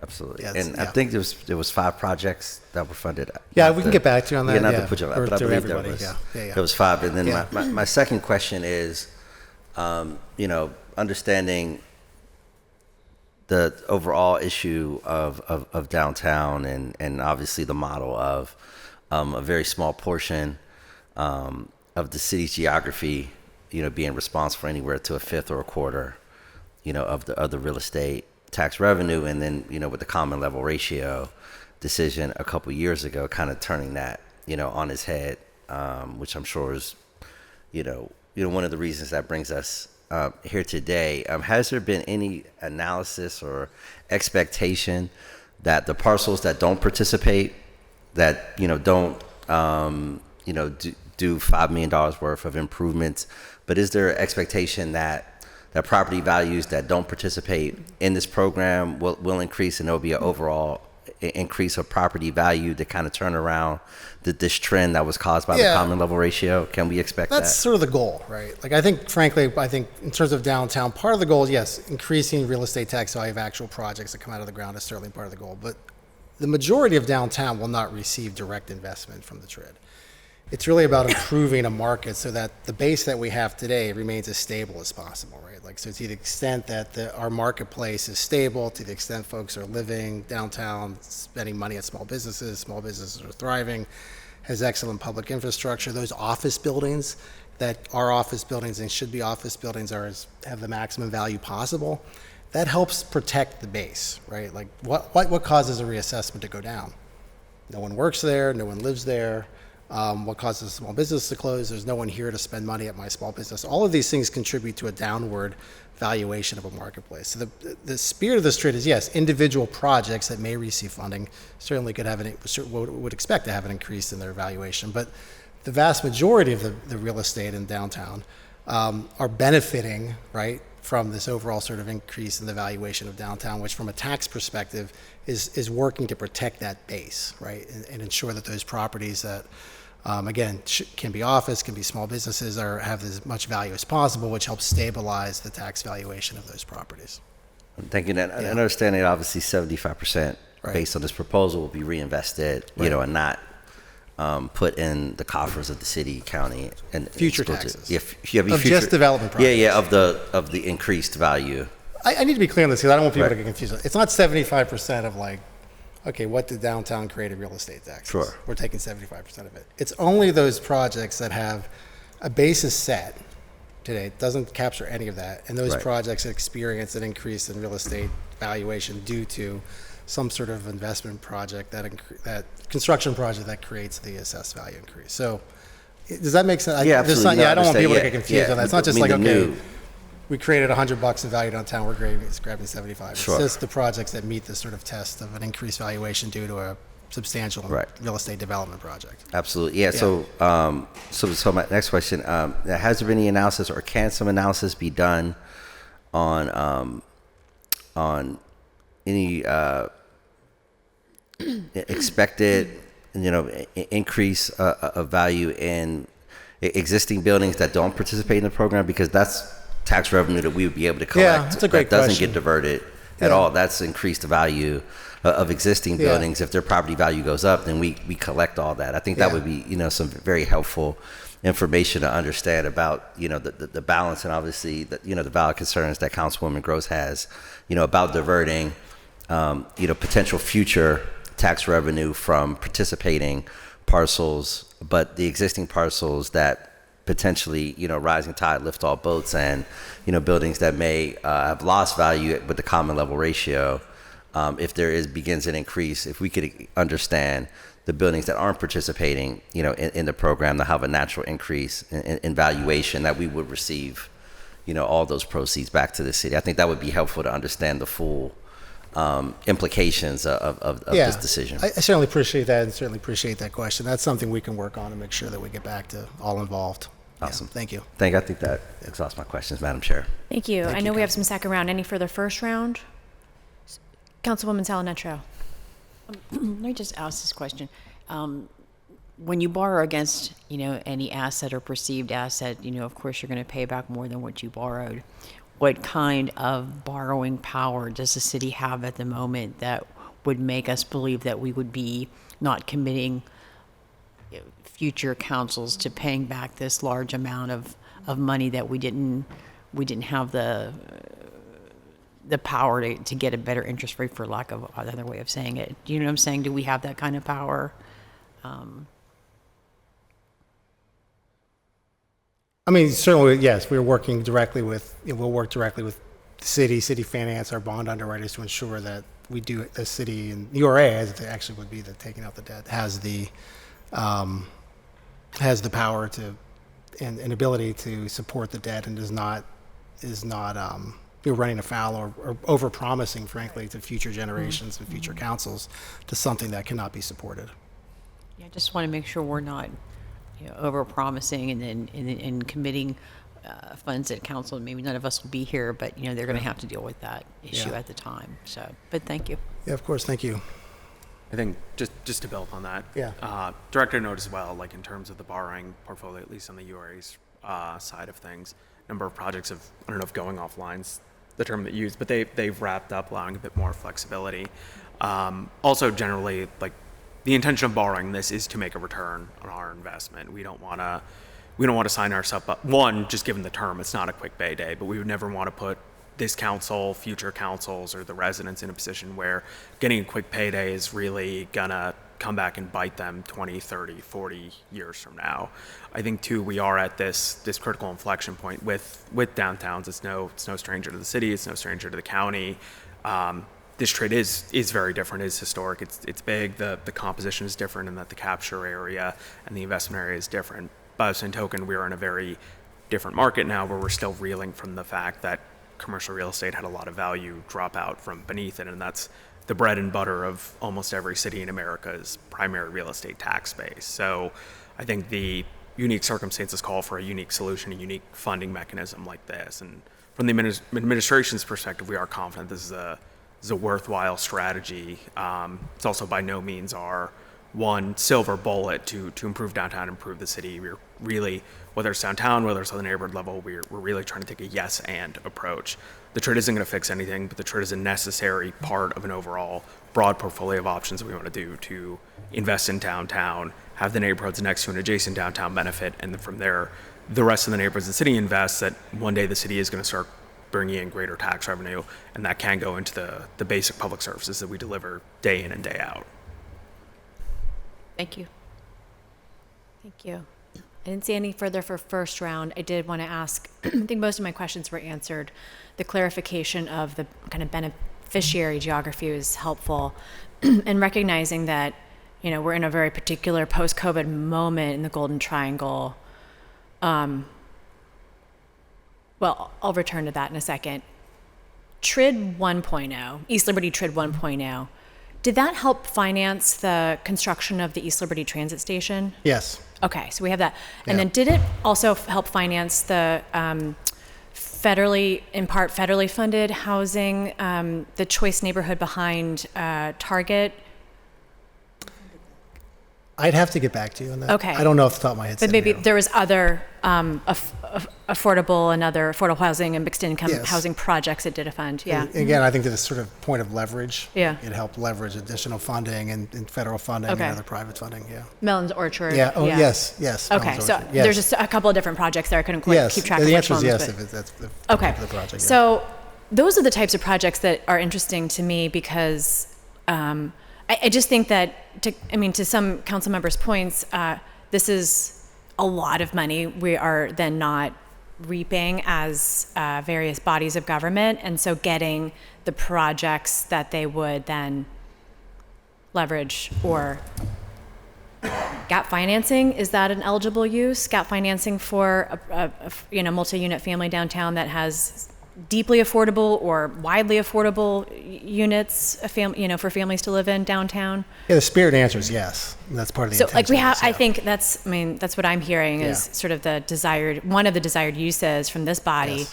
And I would hope the public too. And I think that if we're diverting this amount for 20 years, getting the projects, getting the other end of it exactly right.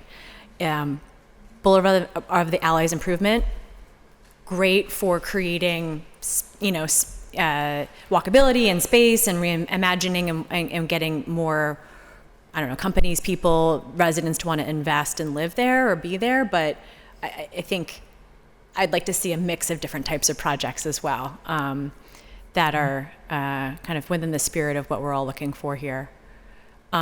Let's just say that we're in a particular moment, post-COVID.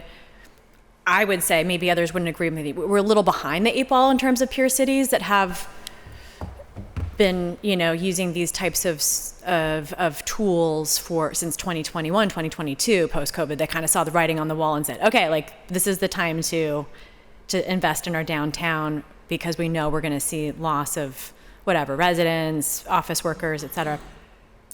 But what if in 10 years, 15 years, Golden Triangle doesn't have the same need that it has now? is it locked in stone for 20 years, or does council and the other 3 taxing bodies have the power to expand I'm going to call it the beneficiary geography further beyond where it is right now? Yeah. And change the geography Yeah, I'd say I'd lines? answer that in a couple different ways. One, once you do a borrowing, so we come to this table and we borrow money, like there's going to be certain pledged parcels that have been underwritten to help pay that debt service. We have to keep, those have to be in place and have the diversion in place to ensure that that debt gets paid. And to the extent any future borrowings were to come forward, the same process would come through, and the city council, whether it's literally the human sitting here now, or future city councils would have the opportunity then to review whether or not it makes sense to borrow this money against this future uses. To your question of if in 20 years there's no projects that are, the legislative bodies have to. We've accomplished it all. We've done it all. No, I'm kidding. Look, but I'm 54 years old. 20 years from now, I'll read about all this. But I will say this: legislative bodies always have the opportunity to review all legislation that they have passed. The way this legislation is presented would be to the other taxing bodies, that the taxing bodies themselves, not a URA appointee, the taxing bodies themselves will appoint somebody to monitor and review the TRID and make sure that, to participate in discussions as to the revenues and expenditures. If it's deemed that our work is done, this is no longer needed, I would invite the legislative bodies of those times would certainly have the ability to revisit the legislation. Just not somehow locked in for other reasons. Yeah. Yeah, I'm still. Yeah. I'm in agreement with other council members that the geography of it is interesting, and I'm sort of grappling with that in my head. But I just wanted to see what kind of flexibility existed in the future. So okay. I mean, everything's possible, right? But yeah, I would agree that things can always be. If the work is done, the work is done. If there's no need for funding, I mean that's another question, right? Yeah. If we don't have any projects or things to fund, there's no need to go borrow money, and that opens up another conversation. Yeah. Okay, that's helpful. Okay, second round, Councilmember Warwick. Thank you, Councilman Gross and Councilman Strasburger, et cetera, just for asking questions that kind of lead to more questions. So I do want to come back. I asked about affordable housing. So the money is, and by the way, I do want to start by saying contrary to what some folks might, I am a firm believer in creating a downtown that is a residential neighborhood. I think that is a great idea for the city of Pittsburgh, right? I think that a downtown where lots of people live and it's bustling and you can go town, you know what I mean? And it feels like, like sort of a mini New York or something like that in downtown Pittsburgh would be wonderful, where you can live and you don't need a car and you can do everything you want to do and people can come and visit. So my one concern though is that we build that downtown and it is only for wealthy people, and that those are the only people who can live down there. So, and then so in this we've talked a lot at this table and sort of decided that we don't want to force developers to include affordable units in their large projects. That I wasn't on board with that decision, but that's how it goes, right? But here, and I'm thinking back to the downtown LERTA where we had this debate with the so if there is, can we require with this TRID that if there is funding that is going into that yellow triangle, right, from this TRID for housing, and any type of housing, that it include affordable units, like in the same, because to me, like it's one thing to say, well, we don't want to make developers do affordable units, or the bonus points aren't worth it, blah blah blah, but to actually give tax dollars to developers who are doing housing and not have firm requirements that they so the way units. Just to be blunt, so the TRID monies themselves, we're not asking that they specifically require that. That said, and even in the plan, the pipeline of projects, a number of them will be seeking other types of resources like state low-income housing tax credits, 4%, 9%. You mentioned the LERTA legislation. The LRTA legislation that's in place, to participate in the LRTA, you must deliver certain levels of affordability to receive certain thresholds within LRTA. TRID would not supersede any of that. So whatever requirements that are placed on a development by virtue of entitlements, participation in, say, the LRTA, other funding sources that they're bringing in, they're required to do that. The TRID doesn't say you don't have to do that anymore. But the TRID dollars in and of themselves would not specifically require that. I would suggest, and my belief is, and I hope folks, our process, and I believe that as we start to fund individual projects, should this get passed and we have TRID monies to deploy, a good number of those developments will either be some combination of tax credit deals that are seeking gap financing to get done, and projects that will have a mix of affordability within their development. But to be clear and answer your questions, the TRID dollars themselves, the way we're anticipating, would not specifically require that on its own. But so again, and I appreciate that, we figured that it might, but is there a way, is there no way to say, to say if your project is getting these TRID dollars, or whether it's a rule on what the committee can do, right? That it must have a certain amount of affordability? I'll say this, the way the plan is contemplated right now, that's the case is, no. I will say this, people keep saying the committee, the bodies that would administer this, the URA as a public body would be the administrative body. And again, individual borrowings and uses of funds would come to the city, to this table, right, as the city's role in co-signing on individual debt. So those conversations can be had in those roles. I would say the way this plan is written, and candidly what's in front of you now, does not contemplate that in a specific way, but that's a discussion and input. And to Catherine's point, we're not at step 99, we're at step 1 of this process. So is that something that we could ask for in the conditions of if you are receiving TRID funding for your project, and it's I get it, if we're redoing a park or we're redoing a road or sidewalk, those are DOMI projects, whatever. From my seat, we've provided a plan and an opportunity. As policymakers and legislative bodies, it's certainly an input, and if that's a request and a requirement, that's something to consider, and then something from the implementation perspective to consider as well. But sitting here right now, I can't one way or the other. The way this, again, just to be clear, the way this is presented and the way we're envisioning this is that the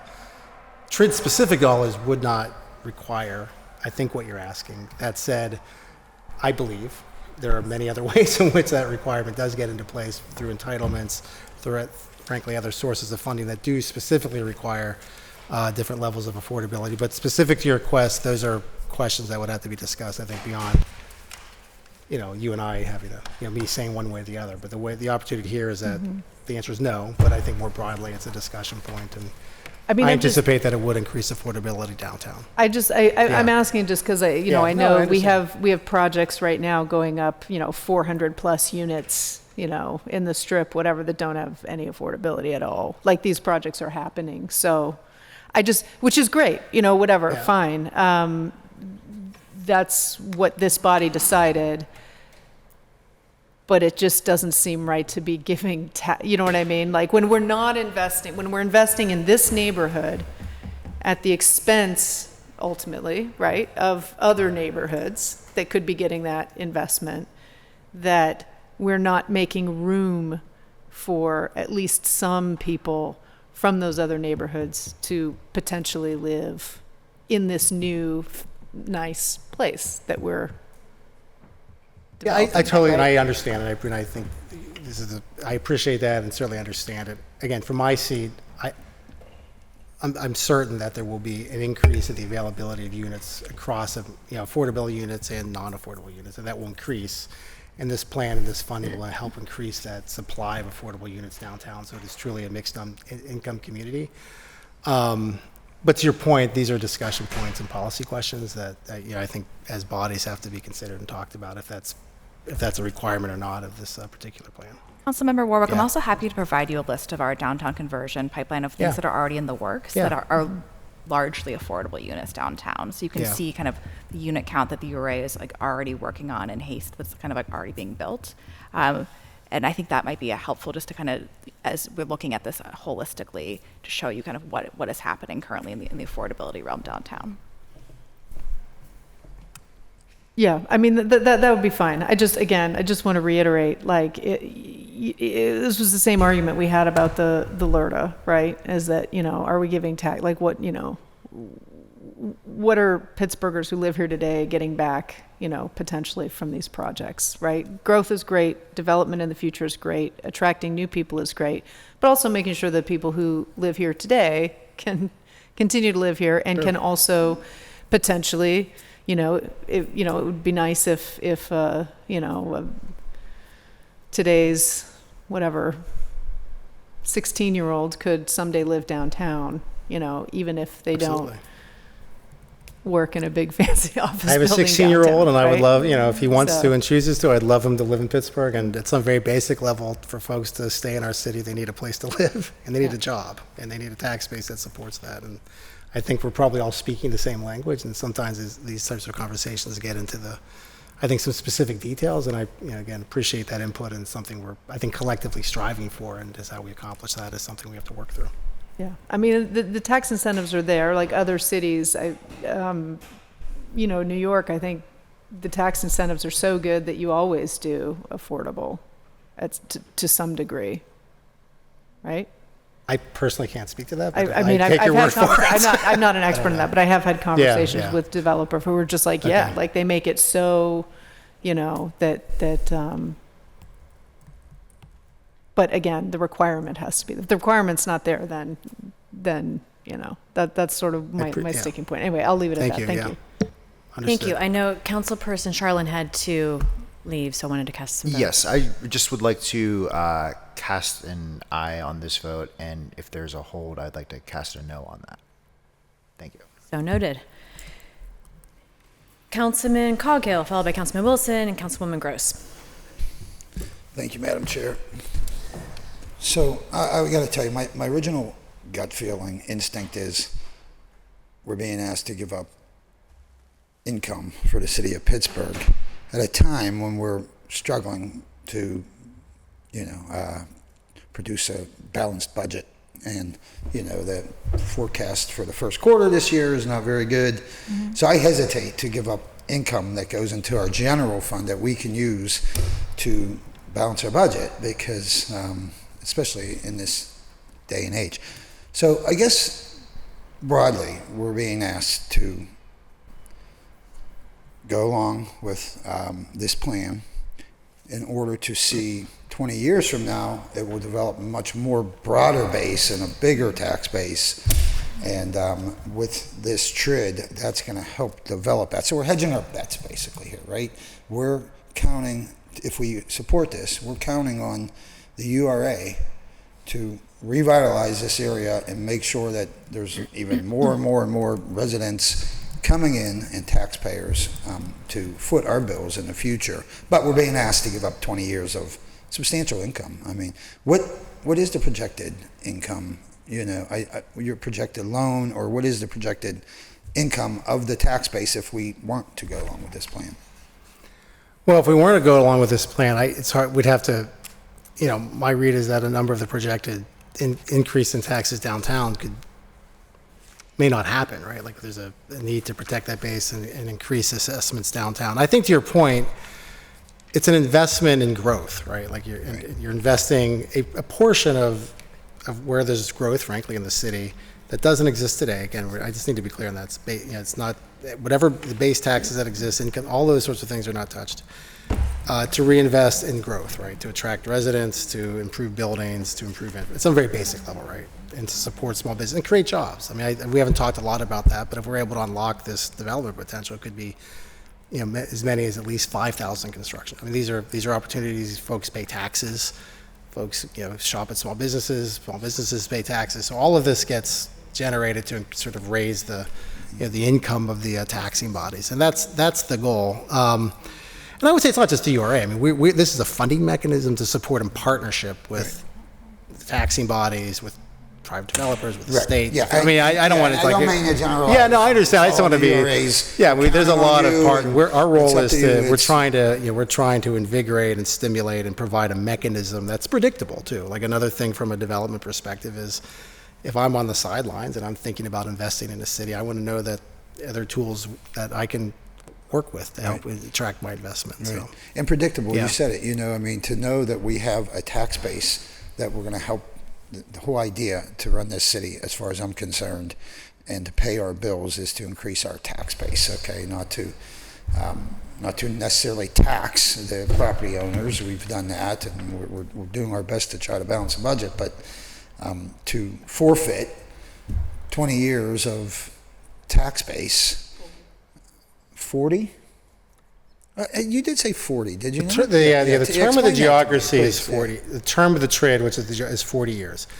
Individual borrowings can only be 20 years. So, we borrow against, say, some number of parcels for 20 years. At the end of that 20 years, those parcels get, they no longer. But then you could borrow new again. parcels for another 20 years. You could. Again, Yeah. has to come back through. Understood. Right. URA, city council. I mean, they have to approve these things. There has to be uses, right? Like not just borrow for the sake of borrowing, but if there's funding needs and priorities that the collective decide are important, this is a mechanism by which those monies could be raised to make those investments. Yeah, broadly, I agree with you. I Yeah. think if you can help projects and help housing plans and conversions, fantastic. That will increase our, viability in the future. I'm hesitant because, we're giving up possibly 40 years of a tax base that we could help balance our budget for. I mean, so I struggle with that. I appreciate the wider, broader vision. I think ultimately that is the way to success. I imagine that the administration is completely on board, Matt. Yeah, and I will say, just to really hammer home the point of, like, it's not just the URA or not just the city on the loan. Sure. The school district, the county, they're on board with this as well. And I think just, for example, the county controller's office recently put out their annual comprehensive financial report. Mm-hmm. They publish a little bit later than the city controller does, but really, in a sense, it's an echo. Without similar findings, without the growth of downtown, the rebounding value of commercial real estate, there really is an unsustainability to budgets. And like has been said, the terms of the trade, we're not giving up the same amount of money that we're getting right now. And also, these are value increases that very well could not happen without the creation of a mechanism like this. So that if we were to do nothing, things could very well stay the same as they are now. They could continue to trend downward. They could possibly get better. That one seems to be to present the least amount of certainty of the options. But a vehicle like this does greatly increase our odds of ultimately having that increase in value later on. But we're not going to be bringing in fewer taxes from that area than we are today. Right. And likewise, same thing for the county and the school board. Right. Seems like a hard lift for the school board. I don't know where they sit on this, but nobody's talked to them yet, right? Well, we've had pre-briefings with the school board again on, I think it's Monday. It is Monday. Monday night we brief the school board's business and finance committee, which is made up of school board members, and we'll have a discussion with them as well. Okay, what are we being asked to vote on today, actually, again? Are we being asked to vote on this today? The preliminary approval, is that what we're being asked? The implementation of the plan. The implementation of the plan. Sorry. Okay. They're going to come back. They're going to come back with whenever they want money. Okay. Yeah. It would be to create the lines and the terms, but then they would come back for the money. Okay. The individual borrowings, yeah. Okay, that's it, Madam Chair. Thanks. Thank you. Councilman Wilson. All right. I just wanted to make a comment here, since everything we're talking about is my district. Not all of downtown, but 3/4 of downtown, all the Strip District and the North Shore. Well, some of the North Shore is my district, but I know that I can at least speak for Council President Lavelle. He voted for this on the URA board, even though he's not here. So I think individuals that represent these areas are in favor of this. And I'll just talk about why I'm in favor of this. Number one is because I do see the need for downtown in terms of closing these gaps to get it done. And in terms of what that looks like downtown, I would suspect that there will be a large amount of affordable housing that would be attached to these projects. If you're a developer and you don't take advantage of the LRTA that we all debated here and passed, then that's very short-sighted of you, because the easy calculation in my head of the amount of tax revenue on the delta over the course of 20 years is greater than the amount that you would give them in the loan, I would think, if we're talking about $5 million or less. I agree that the LRTA helps bridge the calculation like if you take advantage of the LRTA, that helps bridge the calculation to deliver the affordable units that are required to take the LRTA. 20 years, yeah, and if I just exactly. times 20 times Right, 300,000, right. That's greater than the loan than you. Right. Wait, I'm sorry, the Yeah. amount of money, yeah. Yeah, I agree. I'm just doing a loose. Yeah, I understand. What I'm saying is I would think that these projects would also.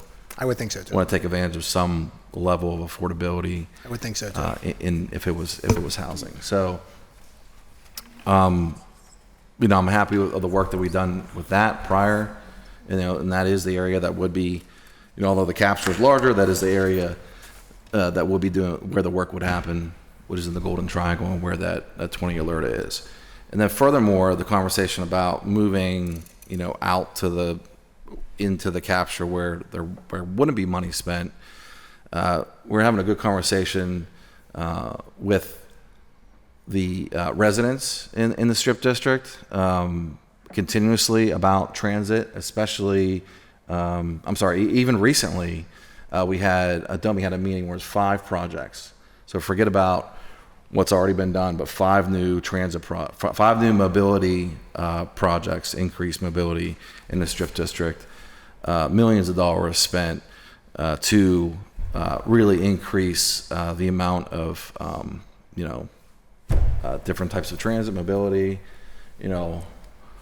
whether you're driving, biking, rolling, or taking a bus, or even just trying to prevent lives from being saved, especially on Liberty Avenue. So all those dollars that are being spent on the Strip District is a really great start. And so to continue that conversation, I'm having good conversations with the administration to follow through with not only those projects, but also to look in the future and how we can continue to improve those areas, as that is the number one place in the city, I believe, that continues to see increased amount of residents living there. So I'm willing to take the bet here today to, get this moving so that we can, realize what the potential of downtown is. And really, we're nothing without, areas like downtown. Just like you said, this 20% of, that real estate tax revenue that's been said here multiple times at the table. And we really need to, go down the path of making sure that we're making the right investments downtown so that Pittsburgh is successful. So thanks for being here today. And thank you. Looking forward to, getting this done and following through with all the great projects throughout the district. Thank you. I had Councilwoman Gross, and then for third round, I see Councilmember Warwick. Thank you, Madam Chair. So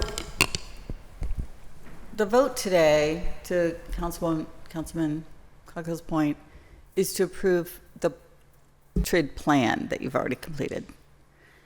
And then, so it would kind of approve like these basic terms that are in front of us, right? The 40-year, the map, et cetera. You also, I think in answer to another council person's question, said that we could amend those terms.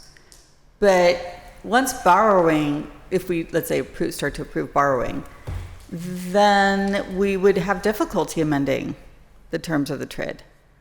Because we've experienced that before. Like once there's a bond issued, we can't like dissolve the SEA or something like that because they've got outstanding bonds.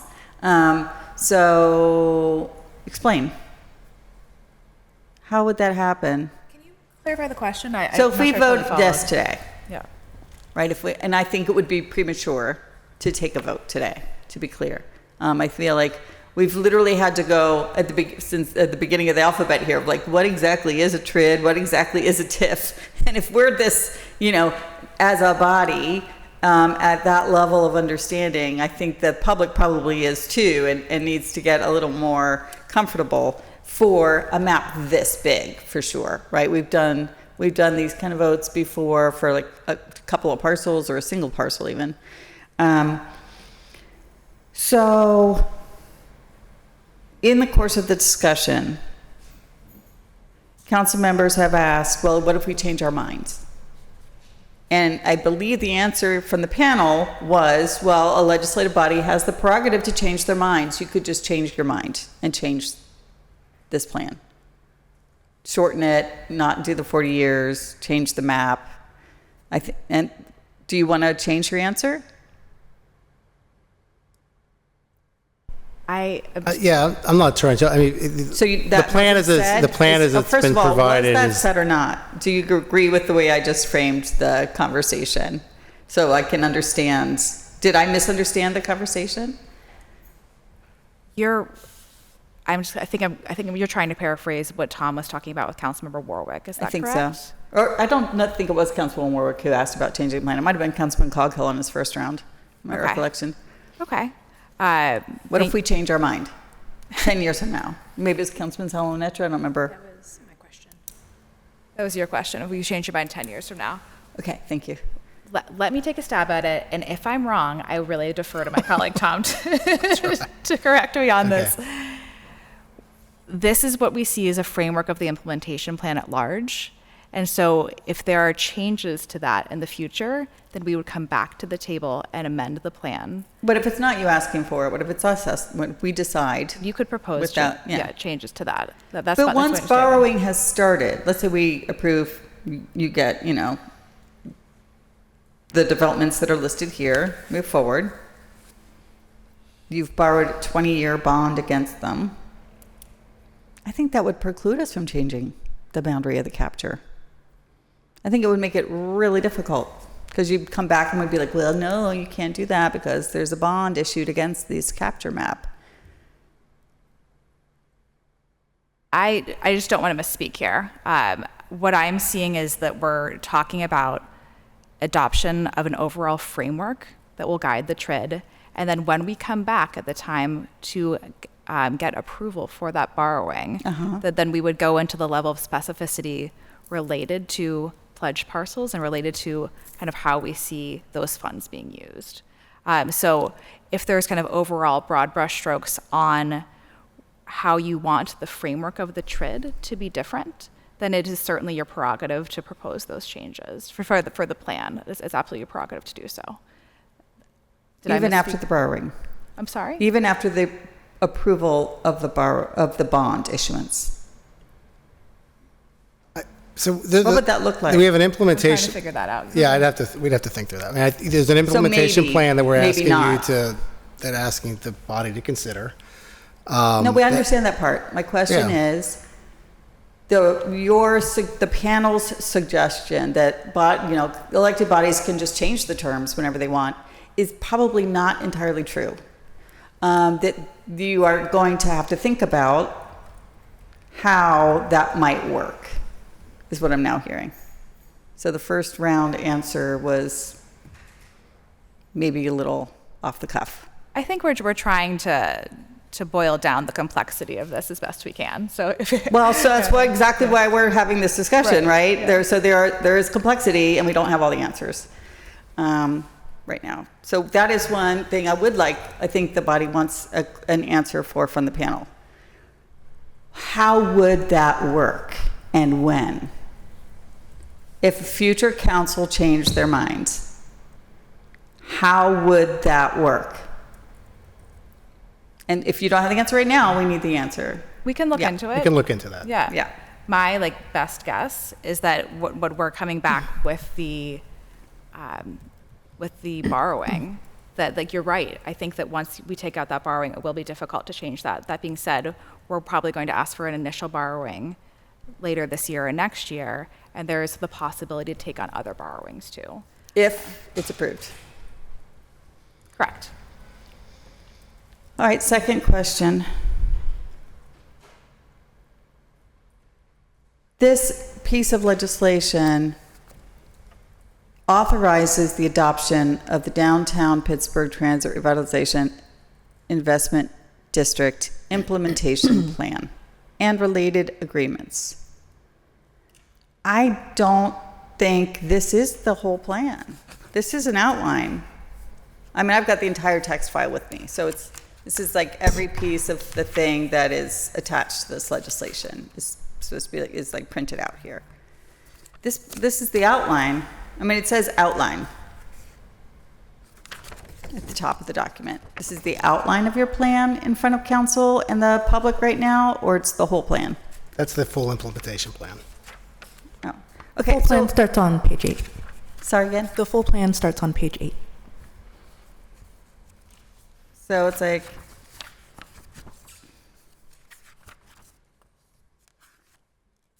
okay. Then, if this is everything, and related agreements, are the related agreements in front of us? There'd be a cooperation agreement between the taxing bodies, the PRT, and URA. And we don't have that? Not sitting in front of you right now. Can we have that, please?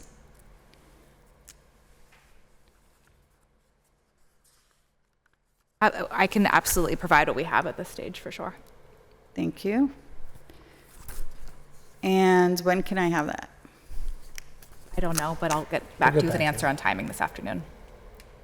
It would be best if it's before council votes on it, because I'd like it attached to the record. Okay. Public record. Understood. Thank you. Thank you.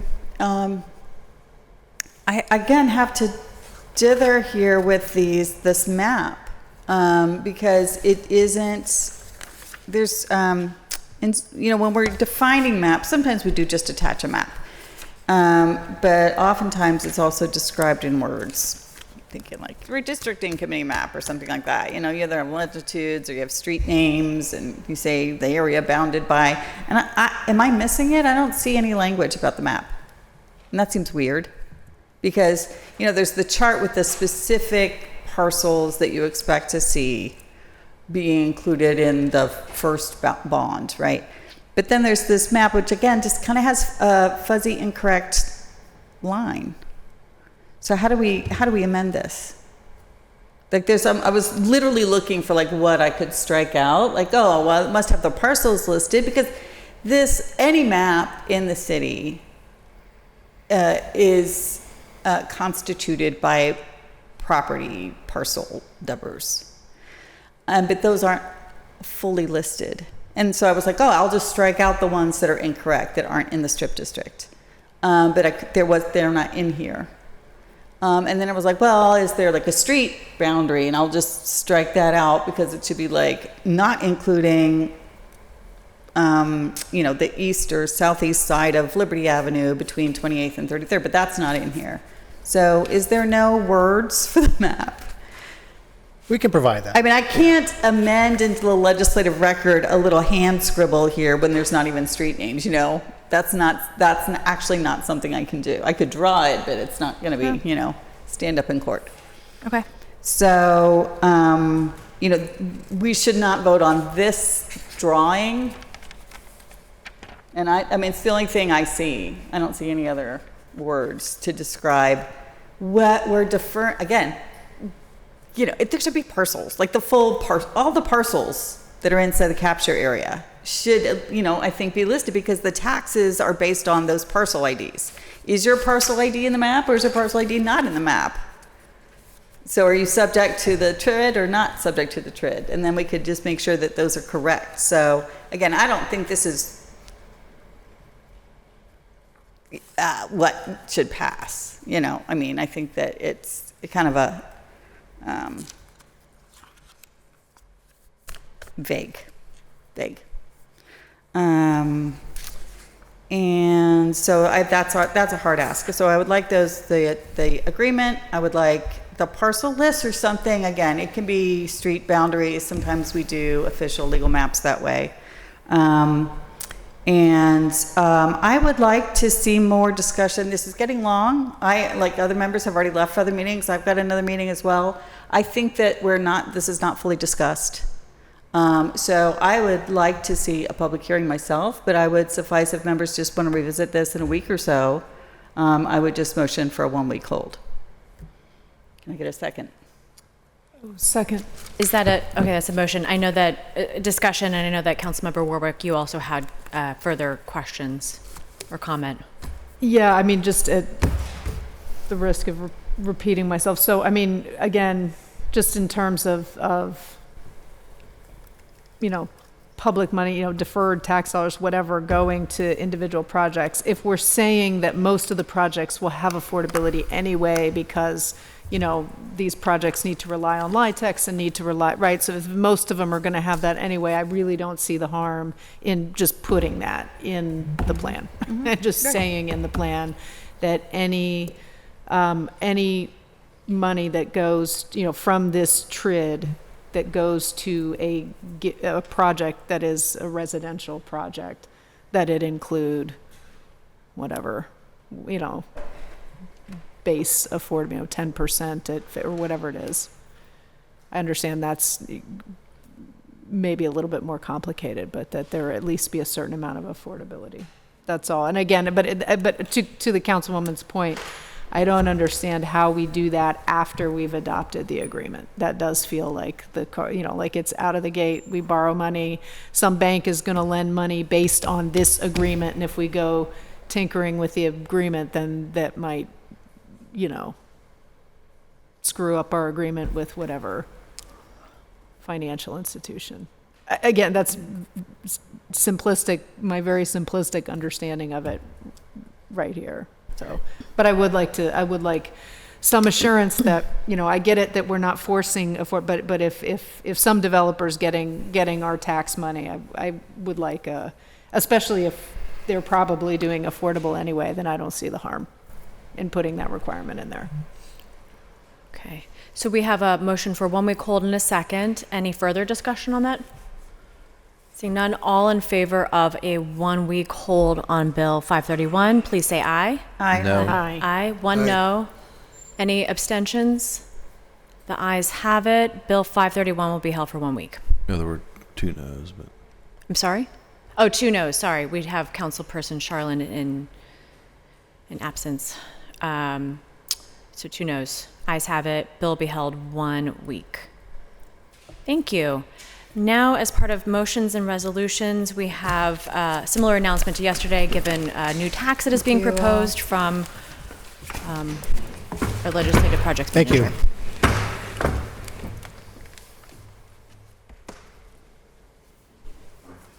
Thank you all for joining us at the table today. Appreciate it.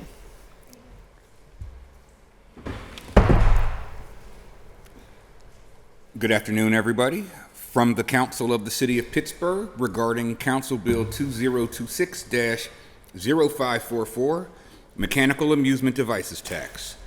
Please be advised that pursuant to the Act of December 31st, 1965, Pamphlet Laws, page 1257, as amended, the Council of the City of Pittsburgh has introduced and intends to levy a new tax in the city called the Pittsburgh Mechanical Amusement Device Tax. An amusement device is the devices and apparatus subject to this tax are herein described. Class 1. Class 1 devices include poker machines, video slot machines, video sweepstakes machines, and any other type of purely amusement device permitted by law. The tax for Class 1 devices shall be $1,000 per device per year. Class 2. Class 2 devices include machines which offer prizes for amusement such as stuffed animals, toys, candy, or other items. The tax for Class 2 devices shall be $100 per device per year. Class 3. Class 3 devices include machines and apparatus used for entertainment and public participation for sport, which includes, but is not limited to, darts, jukeboxes, pool tables, pinball machines, shuffleboard machines, and children's video games. The tax for Class 3 devices shall be $10 per device per year. The tax shall be imposed on any person, business, or establishment that houses and offers for play an amusement device for each such device and is a condition of a license or permit being issued. The Council of the City of Pittsburgh has determined that new sources of general revenue are required to maintain city services for infrastructure and to bring the city's budget into long-term balance. Initial estimates by the council project $2 million to $3 million per year in new revenue will be derived from this tax. Thank you, members. Thank you, Mr. Carter, and thank you for keeping us in order with the newly proposed tax. Appreciate it.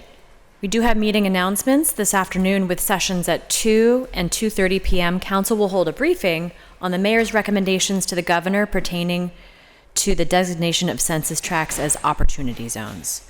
Tomorrow, Thursday, June 4th at 1 p.m., Council will hold a cablecast public hearing on Bills 487 and 516 concerning petitions related to Serpentine Drive in Shenley Park.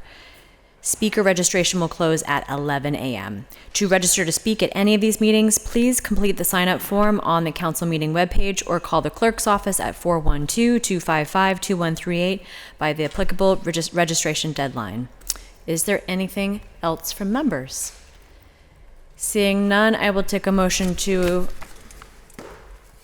approve the minutes and adjourn the meeting. So moved. Second. All in favor? Aye. Aye. Meeting adjourned.